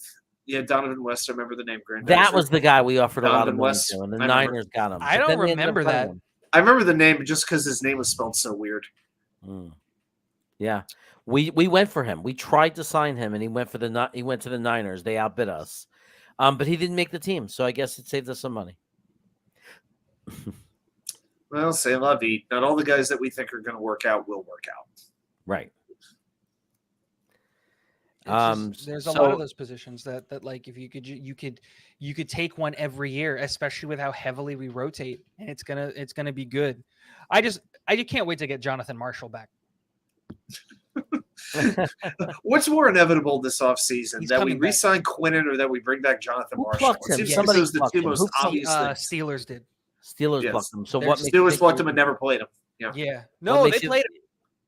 Last game of the season, maybe, but that was it. He was like inactive every week. Why would they let him go now? Maybe they're going to hold on to him and protect him. No, they're gonna practice squad him.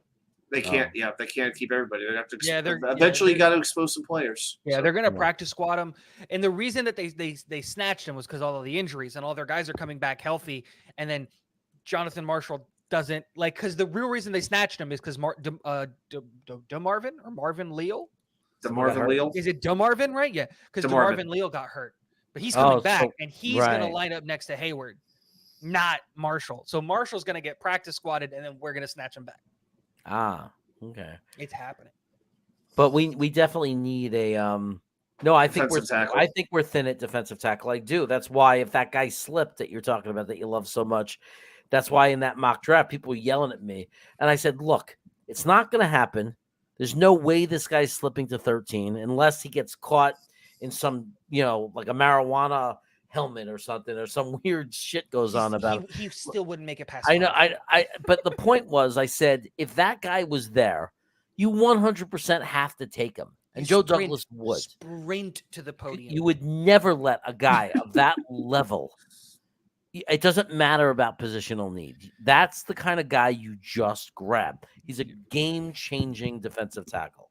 You're putting him. You would literally be creating the Batman and Superman on your defensive line with Quinnen Williams and Jalen Carter. Like, and then it would be stupid. And then you got JJ and Huff and you're JFM. creating the Justice League right there in your front four. Like, it's so, because I've been saying I want us to go and find Quinnen Williams as like Robin, right? He's Batman. Let's find him a Robin. And Rankins did a great job being his Robin this year. He overachieved. Right? I was so impressed. If there was one Jet who surprised me for the better, it was Sheldon Rankins this season. Yes, all props. Absolutely. And I've been saying, like, if we bring Sheldon Rankins back, fantastic.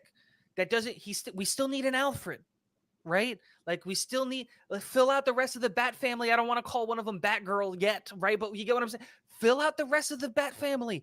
You go out and Jalen Carter is somehow available at 13. That's just Batman and Superman right next to each other. You're never going to run the ball on us. And if you take anything more than 5 steps, you're going to get sacked. That's just the reality of the situation. Yeah, unfortunately, we know better. We know it's not that. It's never going to happen. We know it's a pipe dream. But man, anybody who criticized me for making that pick, it's like, dude, go watch some tape. Remember last year's Georgia's defense and how good they were and all of the guys that were taken in the first round? He was still the best player with all of those guys. like by far and away the best player. And they had 2 defensive tackles taken in the first round. 2. I'm not talking about us regular schmoes, Chris Bradigan. I'm talking about athletes that get polarized if they, God forbid, do the slightest little thing. Me and Billy had a good chat yesterday on my live stream yesterday. He made a lot of good points, and you could see, like, at the beginning of the stream, he was kind of like, I'm not 100%, and he slowly but surely, as more points kept made, he was like, dang, it's starting to make sense, warming up to the idea. You know what, Charles? I'm going to answer this question for you. Brees said on the day when everybody left that he would be ready for training camp. You know who else basically was given the same message? J.K. Dobbins. And he was never quite right for most of the season. At the end, he started to kind of come on. But here's the thing. No, ACL injuries are not all equal. It depends on what other ligaments are involved, the meniscus, all that kind of stuff factors in. You can't expect Brees to be ready to go at the beginning of the season. But here's the thing. You don't have to rush him. Because look at the depth that we have at running back right now. I know Brees is the home run hitter. He is the straw that stirs the drink on offense. I understand it. But between Carter, Knight, Robinson, and I'm sure Ty Johnson's going to be here until the end of time. I think he's got a lifetime deal. Exactly.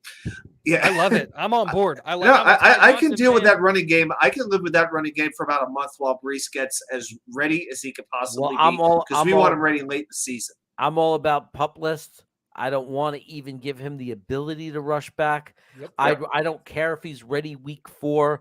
Give him 2 more weeks. Let's say they say, oh, he might be able to play by week 1, week 2. I don't want it. I want him completely healed. This is our future. He's going to be a superstar. I am not in favor of jeopardizing that because we're in a rush to get him back. It's like, no, wait. Because this guy is worth waiting for. We saw what he was becoming. Now, if there's a chance, because they said he's super ahead of schedule. He's young. Maybe there wasn't as much inflammation, damage to other parts. If in June or July 1st, he's ready to go in camp to go full participant, the doctors are all thumbs up. He feels great. He's in practices, fully participating, not having problems. But if they see him in that back room, icing it down, he's getting lots of inflammation, they better say no and put the stop sign right on that. The thing that you have to take into consideration is, like, the Jets, when we get a better quarterback, are going to be a playoff team, right? Let's say you do the right thing and you slowly introduce him. We're going to have a better offensive line. So the likes of Michael Carter, Ty Johnson, Bam Knight, James Robinson. Yep, I had that right. Are all going to be back on this team next year. They're all going to be back on this team next year. Imagine the injection. Let's just for an easy number, let's just say week 9, right? Because that's about halfway-ish of the season. Imagine the injection of the first half of the year, you're going to have a really solid running game. And then week 9, you get a 100% because you brought him in slowly, Brees Hall. And now he is fresh legs, fully healthy, and ready for NFL game speed. Week 9 rounds out your season, and he's going to be the healthiest running back on your roster because he's going to take the least amount of contact by the time you're ready for your playoff run. I'm just saying, like, there's so many things to take into consideration. And with us getting a better quarterback, we're in no need to rush anybody. Yeah, and you know what? If we were winning games, let's say we were 4-2. If he's completely healthy, fine. But even if he's healthy, 8 to 10 carries. You know what I mean? Like, if we got a winning record, if things are going well, you just nurse him like a baby. And then I agree, just like you're saying. And then if he's looking good, if he's feeling better and everything's going perfectly and really well for him and he's completely healthy, then you could start giving him the carries when we get into that playoff push, right? And then he goes into the playoffs and he's fresh. He's not worn down. He's Right. ready to go. You know, it's so hard to predict, you know, and it's scary because if he's not as effective next year, there are going to be a whole bunch of people who say that's it, he's done, and they're going to forget about Saquon Barkley, and they're going to forget that there are players that once they get that full extra year, they come back and they're everything they were supposed to be. Oh, yeah. No, I don't. I'm hoping to not see him until Brees Lightning is back. I don't want to see compromised Brees. There's no point in doing that, and you know, which puts him at a higher risk of getting injured again. It's Right. and I think this coaching staff is smart enough to know that. Yeah. Playoffs. Well, you got to give him some carries. You got to give him a feel for the game. You don't want to bring him in after not having taken a hit. Like, you got to feel the hits in the NFL. You got to get out the mental part of an injury. So there are reasons why you would have to play him. The latest, But you definitely don't. You definitely don't wear him down. You definitely don't give him 30 carry games. You know, 25 to 30 carries. You don't do anything like that. You know, you bring him in gently. Yeah. Agreed. There's a lot of interesting dynamics at play with this football team. There's a lot of interesting conversations that we're going to have. And I think Billy, you know, Billy says it right. It's also very attractive to Derek Carr because think about Derek Carr's perspective. He's never played on a team that's been ranked above 20. The average ranking for the Raiders in the years he was there is 26 or 27-ish. I mean, this guy, can you imagine what he's thinking to himself? The Jets are sitting there saying, top 5 defense, baby. Top 5. It's like, oh my gosh, I could have a short field to work with. The way that this team covers and gets after the quarterback. Right. This defense is going to give you plenty of opportunities. You're not going to have to get into a shootout to win games. You're not going to have to play the way Miami has to play. If Miami wants to win, because their defense is absolutely putrid, sorry, Grandizer, like they have to score 40 points a game to win. They're doing it. They're scoring 30, 40 points a game, but they're also giving up 30 or 40 points.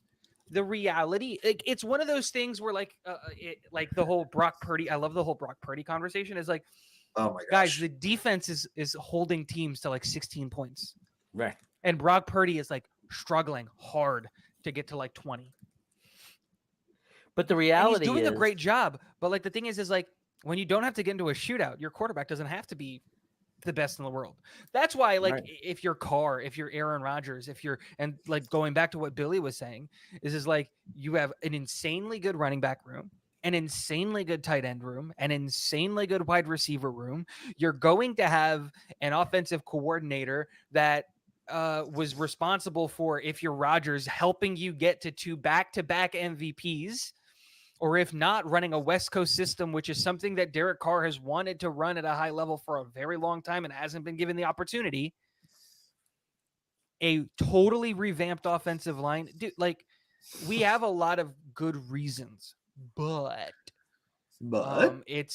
there's until we get, I think, the offensive coordinator in and we know what's running, there's gonna be a question mark there on what you're gonna want to do. Yeah, we're definitely the best situation for any quarterback, but it's hard to say 100% like, hey, this is the best spot.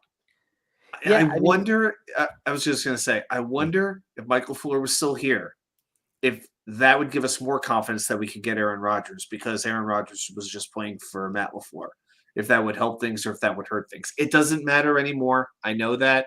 But I wonder if LaFleur was still here, if that would help or hurt our ability to get Rodgers. Or if it would even matter. I don't think it would matter that it would be LaFleur or not. I think it's the stability in the coaching staff that would matter. Yeah. We would have turnover on the position coaches, right? But that's fine. That happens. Yeah. The real thing that if I'm a quarterback and I'm looking at the Jets and I'm looking at it with a question mark is the stability of the coaching staff.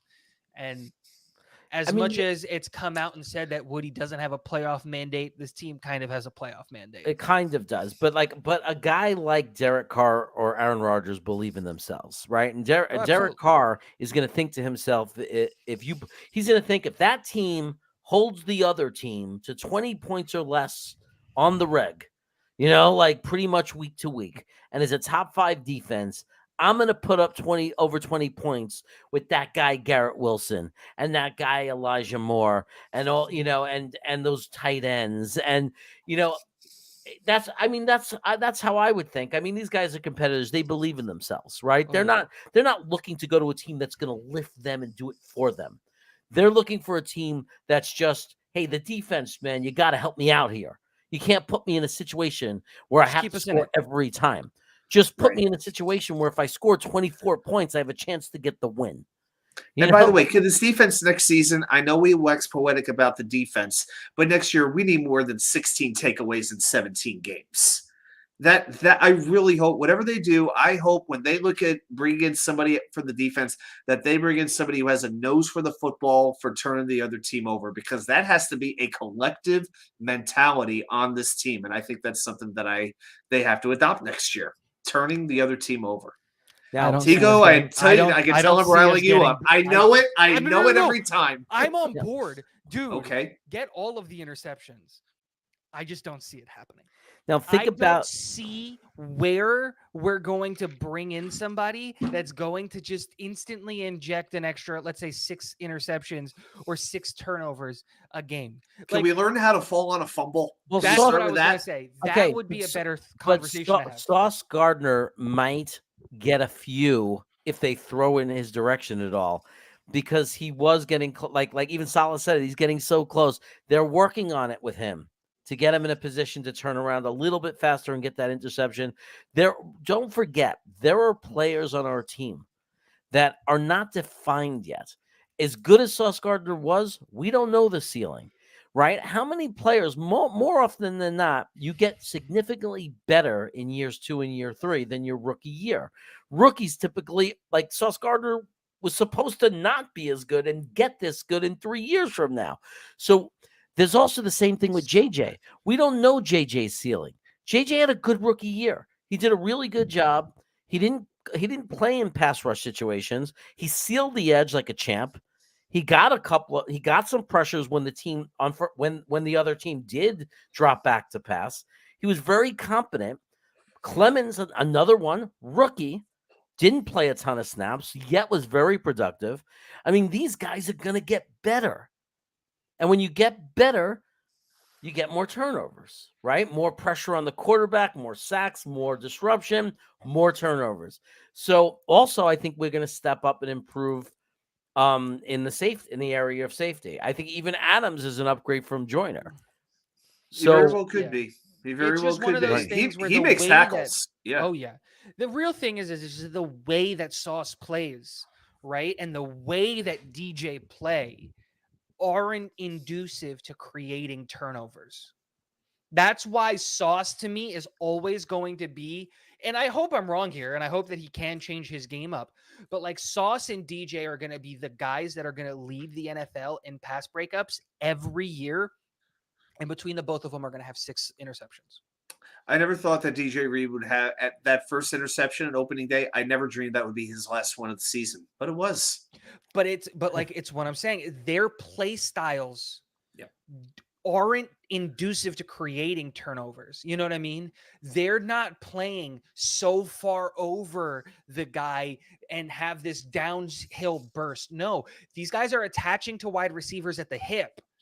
And when you're doing that consistently, it's hard to really turn around and get an interception unless the ball is thrown at you, which happened to Sauce for his 2 interceptions, right? The ball was thrown at Sauce, and that's why he got those 2 picks. And so that's where I look at it, and I don't see us necessarily getting a bunch of turnovers. It could change, though. Like for us. No, absolutely. And it's not like it's a part of his game that he could definitely get better at. Yeah. From what I saw this year, I saw elite cornerback play. I saw elite pass breakup ability, but because he plays in such a way where he's playing for elite pass breakup ability, you can do one or the other. You can take the ball away or you can stop the ball from being caught, but you can't do both. Right? And that's the thing. Because if we look at what's the kid out of Seattle? I'm blanking on his name. That everyone thinks Tariq Woolen. Oh, Woolen. He gambles. Yeah. He gambles. He gambles a lot. Does he ever? How many big plays does he give up? Many. Because he goes up for the interception and penalties, then gets bodied by a wide receiver, and then boom, there's a 25-yard catch. Now He has 8 interceptions, and that's fantastic. But you know what I'd rather have? The 0 touchdowns that Sauce has given up this year versus the 8 or 9 that Woolen has given up, plus the 8 interceptions that he had. Yeah, You know I don't what want to. mean? Leading I the don't want league to. in passes I don't want to. defended. I don't want to change Sauce Gardner's game to try to get more interceptions. I agree. I Oh, mean, yeah. the number one I wasn't even- priority is that I'm not Sauce saying that you were saying that Gardner. either. Sauce Gardner shuts down whatever wide receiver lines up against them, Oh, yeah. and that's what we want. Mhm. Absolutely. That's what we want. And I think the most pissed I see Sauce Gardner get is when he's forced to play zone back, and the wide receivers get that small inside stuff, and you see he throws the winning tackles. He's frustrated because I think he's thinking to himself, "Man, just let me press every play, and no one will get an inch against me." Like that's his attitude, you know. He's like he's Revis, man, in that sense. Like his attitude is put me on an island. Give me their best guy and put me on an island. And when you have that level of ability, like it's one of those things where Sauce benefited from our scheme very, very much, right? He's not necessarily a scheme fit when you look at his draft profile and all of that stuff. But when you look at his ability to just play football, like, of course he's going to get mad when someone gets the 5-yard underneath route, because he knew that if he was playing man, that ball's not even coming in his direction. Right. It's insane. It's insane. I got to get out of here. Friends, ladies, gentlemen, and everything like that. I got to try to get some Z's because I got to be up in like 6 or 7 hours with the baby. But it was fun. I love coming on Wednesdays and having a good time and talking football. All right. The king of sprinting to the podium, Tigo, it was good to see you. Absolutely. You guys have a good night. Have fun. Thanks, buddy. Take care. And there goes Tigo. There goes Tigo. One down. We're blowing up like mice. Hey, I watched some new show. They have 2 episodes already on forgetting what it's on. Maybe HBO, I think. The Few of Us or something. The Remains of Us, or I don't know. It's some zombie kind of thing, but they explain it with. They have a good explanation of why it happens, but it's not like the zombies currently there. It's more of a 20 years later after it happens. And society kind of rebuild again, you know? I'm waiting for the transition. I don't know how you made that transition, or you're going to tie this in with the Jets. I don't know where you're going with this, but I'll take the ride. It was a good distraction to just, the frustration of not knowing who our offensive coordinator and quarterback is. But I got to tell you, I mean, when I try to, thanks, Dave. It's called The Last of Us. The Last of Us. But I got to tell you, and it's on HBO Max. Okay. I got to tell you, I like when I think of the positive, like the best case scenario, and I know that's dangerous as a Jet fan, but we've had years where things have worked out and fell into place for us. It's not impossible. Oh yeah, it was also a video game. The last, it's not impossible that things could work out for us. So I just want to say, and I wish Tigo was here for this because part of it has to do with Max Mitchell. We talked about why we need a tackle. Because Max Mitchell blood clots, or at least I heard O'Leary talking about it today. Max Mitchell blood clots. Becton missed 2 years. You can't just sit there and rely on him as a plan A to be your starting left tackle, right? But let's look at the other side of the coin. Let's say Becton comes back, especially if we have a new coordinator, right? With that, because LaFleur, my God. It really is starting to make sense. This guy just picked favorites and enemies and this and that. But let's we don't even know if it's going to be the same zone scheme or outside zone. We know nothing. But let's say Becton comes back. He looks great right now. He's healthy right now. Yep. He's in the building working out. He's moved his family. He moved his family and he said, I will be at the facility this offseason because I moved my family. So he's rehabbing at the facility. Let's say he comes back. Right? Looking great, weighing his 360 or whatever, looking just perfect, the exact weight we want him. And let's say he's a beast because we've seen him be a beast. It's not like, it's all potential and he got hurt and he's never played. No, he played his rookie season. He was a monster. Okay, he was a monster. So let's say we get the monster back. Let's say he comes back. I don't understand why people would think it can't happen. Of course it can happen. Yes, it can happen. You don't have to trust him. And I can understand why you don't trust him. But one thing that I do like about what Becton did? We didn't hear a peep out of him for months. and all of a Right. sudden he shows up there at breakup day. Like, this Yep. is a guy who does his crap publicly. He posts stuff on social media until he blocks you, but he puts his stuff out there. He talks about what's going on in his life. So he's kind of out there a little bit in terms of his rehab, in terms of his workouts. He did that under the radar. That might be a sign that he's growing up a little bit.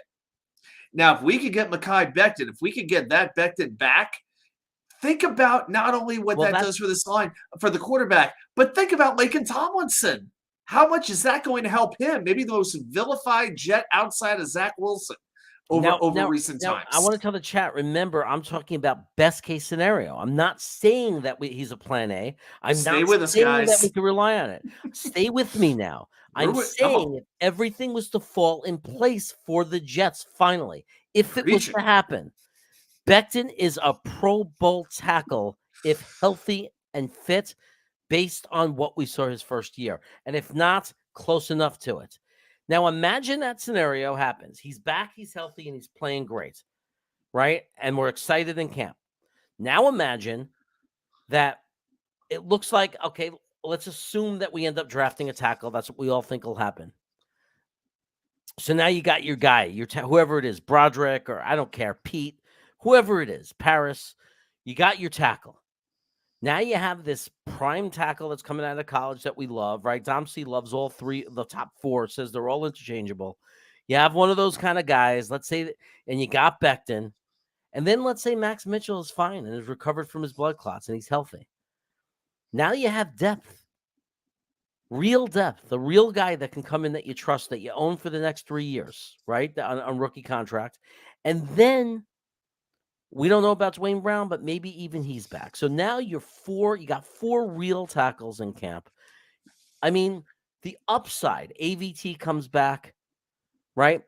So the upside is looking really good. There's a chance that we're going to come into the season very healthy and very solid in the offensive line. And we're going to have a new coordinator. It will happen. Some of people are going to love him, and some of you are going to hate him because that's the New York Jet fan base. And we're going to have a quarterback because we're going to work and do something. So there's a chance that it's going to be Derek Carr with a revamped offensive line that's very strong, with very good running backs, very good tight ends, Garrett Wilson. All this could happen. All this might happen. This is what we might be. What I'm describing right now is a solid playoff team. And here's the thing: when we talk about some of these other quarterbacks, like when I heard like Andy Dalton's name, it's like, what are we trying to do? Is our goal just to get the 7th seed in the playoffs? Or are we trying to actually win something and compete with the best? Why should we settle for mediocrity?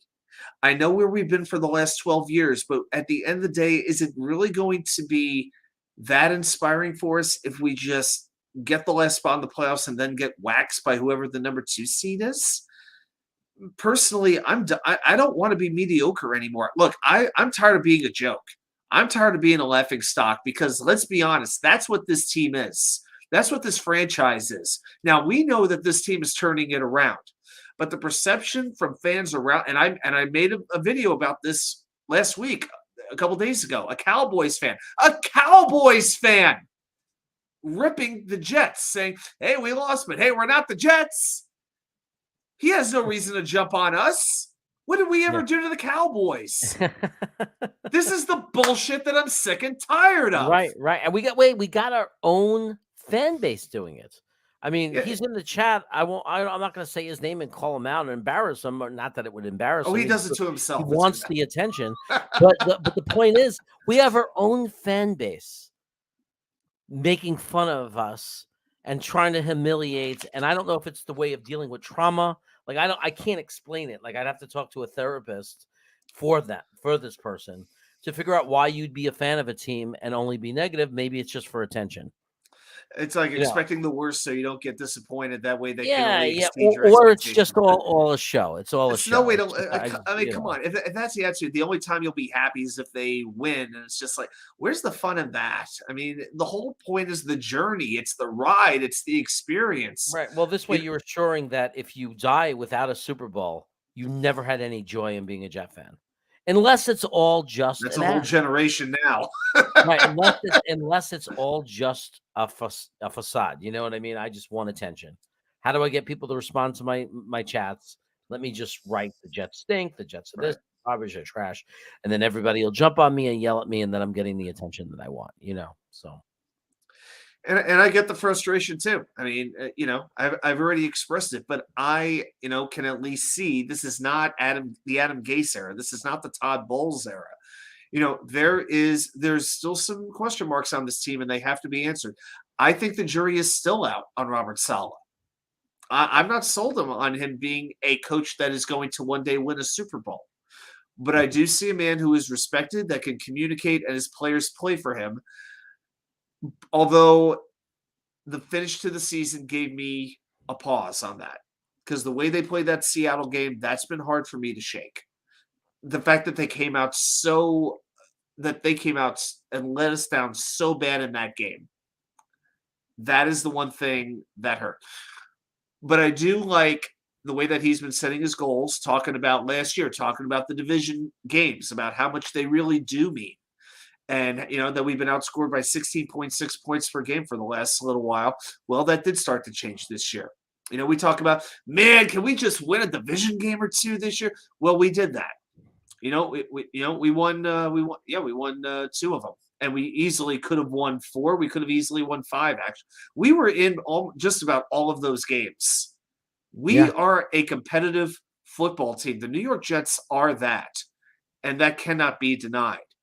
Now, in this offseason, it's going to be a bigger challenge for Joe Douglas, because you have fewer resources with cap space and draft picks, but you have fewer holes that need to be addressed. But the ones that do need to be addressed are major. Quarterback, offensive line, and you can fill in the defense here and there with certain pieces. There'll be a little bit of turnover. But if they get this quarterback right and they solidify the offensive line, there is no reason why this team should not at least be in the playoffs next season. Right. No, I agree. There's no reason to be down on the same. There is concern. Look, I don't like being in this position where we don't have a quarterback and we don't have an offensive coordinator. I don't like it, but I know that it's going to get fixed. It's going to get fixed. And nothing has changed from the reality that 3 years ago, it was misery. Just 2.5 years ago, 2 years ago, misery, complete misery. We had nothing. We had 3 players we could talk about. Marcus May, that's what we were talking about. Quinnen Williams looked like a disappointment, right? I mean, we weren't thrilled about him. I mean, people were questioning whether it was a bust pick. He wasn't living up to his draft pick. I mean, everything was bad. And now look at us. I mean, look, the Zach thing was a punch to the stomach. It really was. It really hurt the plan. If Zach was just a top 20 quarterback right now, if he's number 17 in the NFL, anything, we'd be in such better shape. But we're not. And we have to overcome a step back, and step backs happen. But we're still in so much better of a position than when we were. And look, Saleh's biggest mistake this year was the no timeout. There's no question about it. Every single fan was screaming, call a timeout. There's no one that wasn't. It was the most obvious thing in the world when we got that pass completion over the 50-yard line or something. They let like 20 seconds run off the clock for no reason. And that would have been like a full 1 to even 2 plays for us to get into better field goal range. Didn't happen. So, but on the other hand, Saleh came into a stripped, crappy roster, put in his system, fought through the 4-13, never broke, never lost confidence, came back the next year and gave us a competitive football team with a top 5 defense in the NFL. And now we have to fix, because you don't fix everything. A rebuild is a process. Now we have to fix the rest of the problems.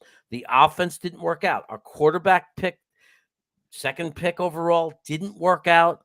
Our offensive line took major injuries, and our offensive coordinator young rookie offensive coordinator didn't explode onto the scene of success. So look, we're fixing it. We're And fixing look it. at the roster. I'll say this. Aaron Rodgers, even on the Pat McAfee show, basically said as much. Because remember last year when the Jets did those joint practices with the Packers? Mhm. He basically said, now looking back, that he didn't think the Jets really had any players on that team, anybody who would start on the Packer offense.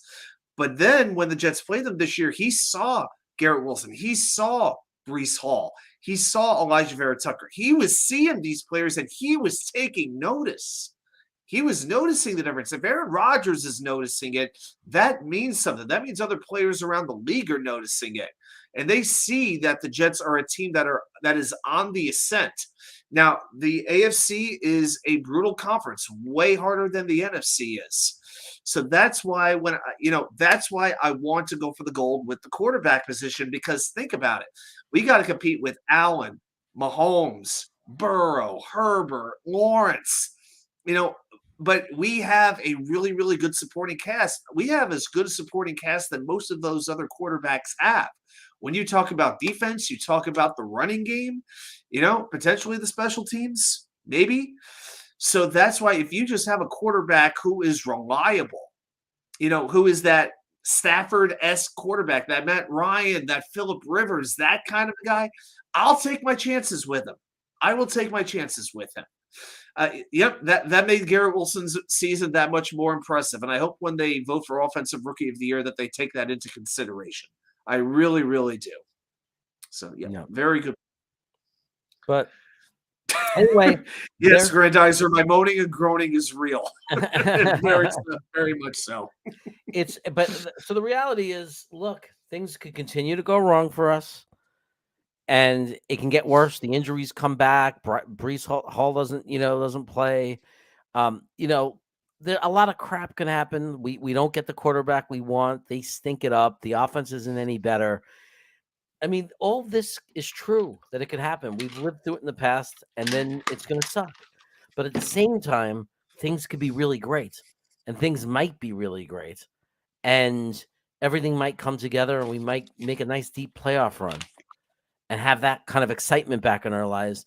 And then next year at this point, at this time, more of the conversation after the playoffs are done, let's say we lose in the second round, whatever it is, now the conversation will be what went wrong? What do we need to get to the next step? Can we address it in the draft?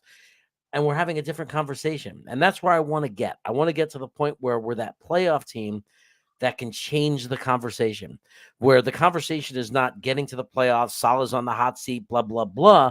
But the conversation is we're a playoff team. What do we have to do to become a Super Bowl team? And, and that's the logical next step. Now, there are some Jet fans that they'll say we just need to make the playoffs, but they're going to be pissed and they're going to be whining and crying no matter, even if we make the AFC Championship game and lose. Oh, we lost because of this one and Saleh will never get it. And this, and it will never be satisfied. But we're going to say right now, if the Jets make the playoffs next year, and particularly if they make the playoffs and win a game, we are going to be happy about it. And we're going to be okay with losing to a better team because it takes time before you become an elite team that goes to the Super Bowl. There's 32 teams competing. It's not easy. It takes time. We were a crappy team just 2 years ago. We had no roster. So everyone's got to calm down and be patient. And if we make the playoffs next year, you applaud it, you be happy, you appreciate it. And then we turn our heads towards the Super Bowl and say, what do we got to do to make it happen? The Jets went 12 years once without making the playoffs. Thanks for the button, Trent.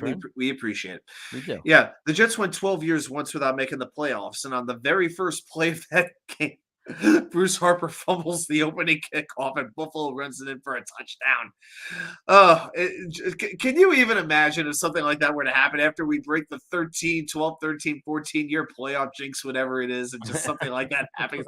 You know what? I rather would have missed the playoffs.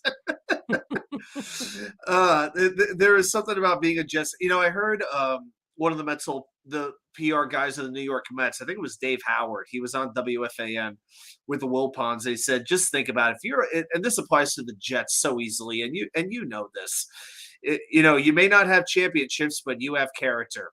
you know what? I think I've got all the character at this point that I need for the rest of my life. I think I want to have less character and more championships now. So, but just think about it. Can you imagine what it's going to be like that first playoff game at MetLife Stadium when the Jets are hosting it one day when it happens again? It's been And 20 it will happen again. years. It's going to happen. If we're not stupid and we stay with Joe Douglas, it's going to happen again because the guy is pumping talent into our roster. Just let Joe Douglas do his thing. He's getting better and better. It's not like he had a great first year and then things have gotten there. It's like, no, it's okay. No, every draft has gotten better. I think every free agency period has gotten steadily better. Okay, I think we get really tough on these free agent classes sometimes. It's like if you're not playing like at a Pro Bowl level, but you suck. There are a lot of people I think who have been ripping CJ Uzama, and it's like, have you watched the way he was used? Are you kidding me? He would get 1-2 targets a game, and that was it. It just didn't make any sense of the way a player like him was used. I just didn't get it. I didn't even like Conklin being used. Conklin was being used, and it's funny that I'm doing this because I was defending LaFleur for a while. But I look now at how the tight ends were used, and I'm just like, what the heck were we doing? Conklin was being used like in a check down role. Like on the 3rd and 12, we throw him a 3-yard pass. We throw him a pass behind the line of scrimmage. He works better down the field, like how we used to use Dustin Keller way back in the day. But it took months to figure that out. And I don't understand. The guy was there with Kittle. I mean, like, you don't know how to use it. You don't know how to have a tight end run routes. I thought we got Conklin because he could do it. I saw highlights where he'd roll out to the slot, go one-on-one with a safety, and beat the safety. Like, I saw it. I watched it happen. I said, oh, my God, this guy's got real skills. This guy's got receiving skills. And you're right. We used him as a check down Charlie. What is up with that? It didn't make sense. We were using Ty Conklin. Hey, maybe he mixed up his ties. He thought that, Ty Johnson. Let's put Ty Conklin. He mixed up Ty Conklin and Ty Johnson. What are we doing here? That older guy that used to be on the a viewer on the channel. I forgot what his name is. He used to call Mike LaFleur LaFraud, and it drove me crazy. Yes, I know who you mean. But I gotta say, he was right. He was right. Now, I don't think that I'm not going to sit here and say Mike LaFleur will never be a good offensive coordinator. I will not say that. He's Agreed. super young. And nowadays, so many people are rolling dice on these very young coordinators, and just because it worked a few times. So sometimes it's not going to work, but that doesn't mean he could never be a good coordinator. That just means he wasn't ready. He's not an offensive coordinator. There's a reason why coordinators and head coaches traditionally used to look older because they came with years of experience. Now, LaFleur was not ready. It doesn't mean he's never going to be a good coordinator. I'm not saying he is. I'm just saying I don't know that he's not. He might end up being a great coordinator. He might end up sucking his whole life and just being a passing coordinator guy. I have no idea. But I'll tell you what he definitely failed at. Obviously, what we just said about Conklin, unbelievable. His situational play calling was horrendous. And now I'm starting to realize where there's smoke, there's fire. It's starting to look like he was an absolute virus in the locker room. That he was an absolute virus. That if any of the stories are true, apparently this guy he just did not know how to motivate people. He did the opposite. Everything he tried to do, like he was the opposite of developing and building people up. If it's true what we're hearing. If it's true. I think maybe it was just too much too soon for him. If anything, I don't know if Greg Knapp was still around, maybe that would have made a difference. We'll never know. But yeah, that was one thing. That's one thing Saleh's admitted is that, he had to reestablish that veteran presence on the offensive side of the ball, and they didn't do it after Greg Knapp passed away. And I think that hurt LaFleur as much as anything did. As far as developing the quarterback, no, I put that on Calabrese. LaFleur was not responsible for Zach Wilson's technical, work for his arm motion, for his footwork. that's not really on the offensive coordinator to me. To me, he's got to be Right. responsible for the Right. whole offense. LaFleur doesn't have time That's to on worry. Calabrese. Right. LaFleur doesn't have time to work on that with a quarterback. LaFleur is running an entire offense, all aspects. He's the coordinator. I know people think that it's the offensive coordinator, and I'm now there are offensive coordinators that take a heavy role in the quarterback, and I think that LaFleur's failure with Zach Wilson was not so much the fundamental coaching, because that's a quarterback coach, but he failed Zach Wilson in believing in him, in saying the right things to him, and if it's true, letting the players know that you preferred other quarterbacks on the team, like all that, he failed them. As a coordinator, you still have to be, you're all coaches. You still have to be teachers and educators, and you have to be people, you still have to bring out the best in your players. And LaFleur failed at that. But it's the quarterback coach when you talk about the fundamentals. When you talk about Zach throwing off balance and not throwing through his stepping through his throws, like all those things, that's what you hire a quarterback coach to do. So there has to be some accountability there. But everything goes up, right? Everything goes up. So if the quarterback coach is failing, you're going to look at the coordinator, and then you still have to look at Saleh, which is why he can't afford another failed offensive coordinator, because then it's just going to be Saleh, the guy on the top. And that's it. Yep, he knows. I mean, he knows the clock's going to be ticking. I mean, it can't be that often that you get 3 years as a first-time head coach, don't make the playoffs, and get year number 4. Thank you, So, GVH. thanks, GVH. We appreciate it. And you're great for coming to the show tonight. Just want to let you know that. That's right. I love GVH. He's a good guy. He supports every channel. Good guy. Good people. Good people. We got a lot of great people here. I'll tell you what, that's one thing that's changed. It seems like for a long time with the football offseason, it would basically be free agency, it'd be the draft, and training camp. It's starting to feel like it's like an all year round sort of thing. Now, there's only a few periods where a lot of action happens, but it's like a nonstop rumor mill. There's always things being talked about. There's always things going on, more so now than ever. Maybe that's just part of the world that we live in now, where there's a constant feed of information. But yeah, there is going to be, I don't know how much action the Jets are really going to have this offseason, but I think they're going to be one of those teams that is constantly being talked about. And like we said, I told you before we went on the air, this is an offseason where at the end of it, we could all be very happy or we could all be very upset. It could really go either way. I felt confident last year would be really good because of the draft capital and the cap space. It's going to be and most of it is going to be based off the quarterback, and I think also extending Quinn Williams. Yep. So those two things have to happen. Can't argue with anything the big fella is saying. Big fella. The big fella. Welcome, the big fella. I'm glad you're watching. Thanks for your comment. And I agree with everything you're saying. I don't disagree with anything. I don't dispute any of it. I don't dispute Martheus Simon. Like I'm saying is, yes, at the end of the day, it comes down to LaFleur. And I do think he harmed Zach Wilson. I think he harmed Denzel Mims. And I think he harmed Elijah Moore. I mean, I think you have to look at him when there's so much happening that's negative on the offense. You got to look to the coordinator. You have a failing rookie quarterback who got worse. So you can't say, oh, this is who he is and he couldn't be better and it's not LaFleur's fault. He got worse. And I don't think the quarterback coach helped him mechanically. Right. But LaFleur hurt him mentally. And it showed. When your guy gets the yips, that's on my offensive. I mean, it's on the quarterback coach too. That like LaFleur might yell at the quarterback coach, but at the end of the day, was LaFleur yelling at the quarterback coach? Like, how did that happen? How did they let Zach Wilson get such a bad case of the yips? And then worse, how did they let him stay in the game for an entire quarter? The entire fourth quarter, that New England game.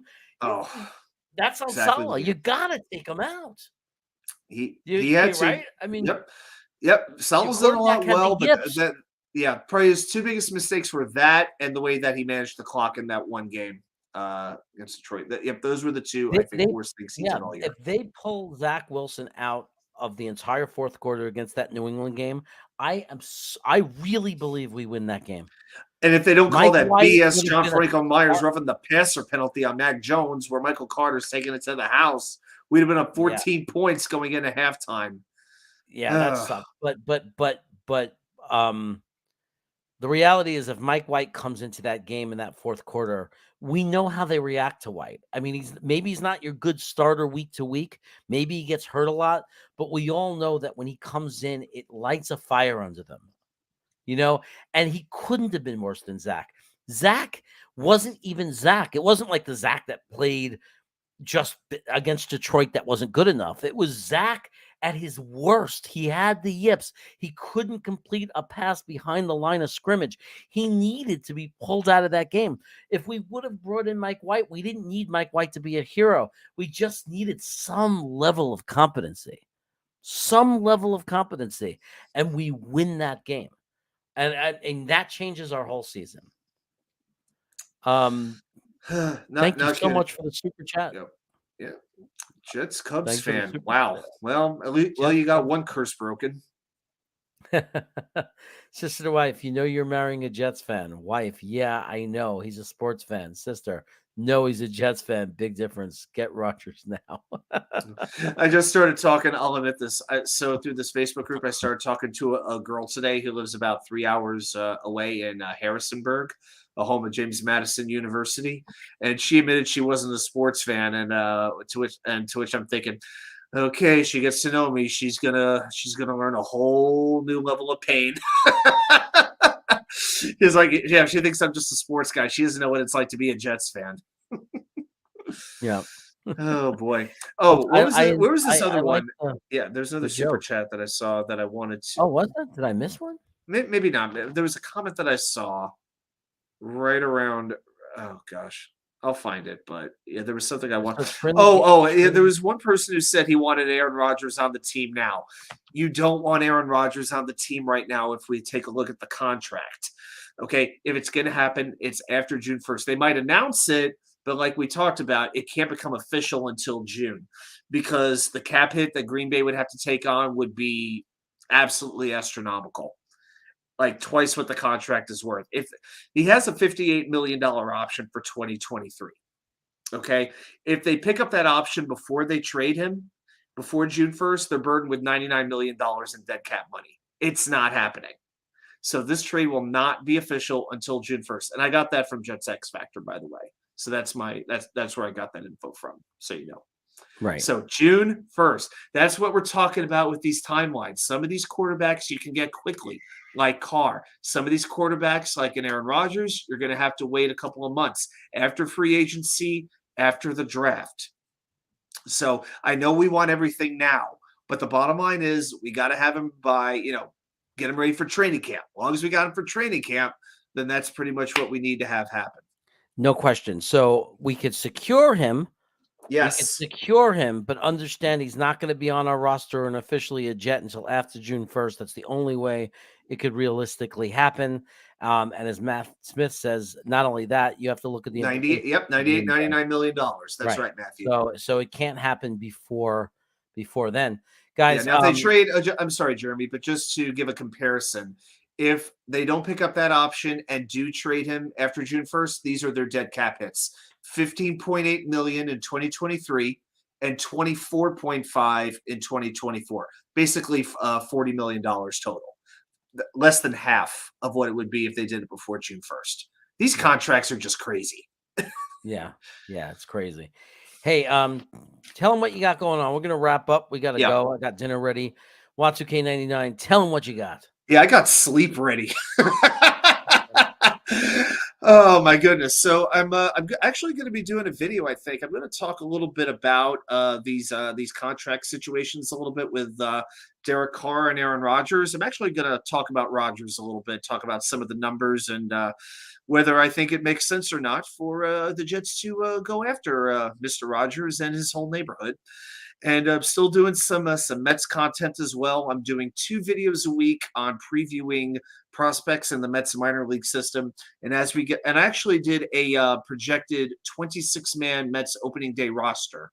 I released that yesterday. I went through my expected 26-man roster, and the projected starting lineups on opening day against both right-handed pitchers and left-handed pitchers. So if you're a Mets fan, check that out. And there'll always be more content coming out on New York Sports Wicker Media. And hey, I thank everybody who takes the time to watch videos. It means the time. Thank you. And John Nolte, that's not what we mean. We make the deal with Green Bay way before June 1st. It just doesn't become official or active until after post June 1st. So in other words, the Green Bay and the Jets could come to the agreement. The trade is official. Everything is done except for one thing. Aaron Rodgers doesn't officially, it doesn't become official. He doesn't join our squad. He doesn't legally go from the Green Bay roster to our roster until post June 1st. Correct. But the deal could happen at any time. The deal. And you know it's going to get leaked. Yeah, they're not going to keep that stuff quiet. No right. way. No, they're going to, because they know that they would let it leak. The agent will let it leak, and it'll be all over the place. They'll be saying they're just wait. I don't think they even have to. I think they're legal. I don't think they have to keep it a secret. I think they're allowed to say we have a deal, a contingency, or whatever word they use. So, hey guys, enjoy the Royal Rumble. And I will. I got number 24 in my pool for both Rumbles, so I got a pretty good number here. So guys, check out my quarterback series. We're up to, I think tomorrow we're going to release quarterback number 6, the 6th person on me and my brother's list. We're going through all 10 quarterbacks for the New York Jets. So check that out. And I'll be back on Sunday night. Me and Domsey are going to be going over the top 10 linebackers coming out of the 2023 college class for this year's draft. The top 10 linebackers. So it'll be interesting to look at like 5 through 10, because if we draft the way we think we're going to, if we draft a linebacker, it's probably going to happen in the 3rd at the earliest, probably 4th or 5th round. So unless they surprise us. So we're going to go deep enough to cover some of those linebackers of who we might be able to pick up in those rounds. And hey, man, men and women, if there's any women out there that were watching, I want to thank you all again. Thank you so much. Thank you for those who did super chats. Thank you for those who commented. Thank you for those who just watched. And thank you to those that are going to watch after this show, is posted and not even live. So take care, everybody. Go Jets. See you soon.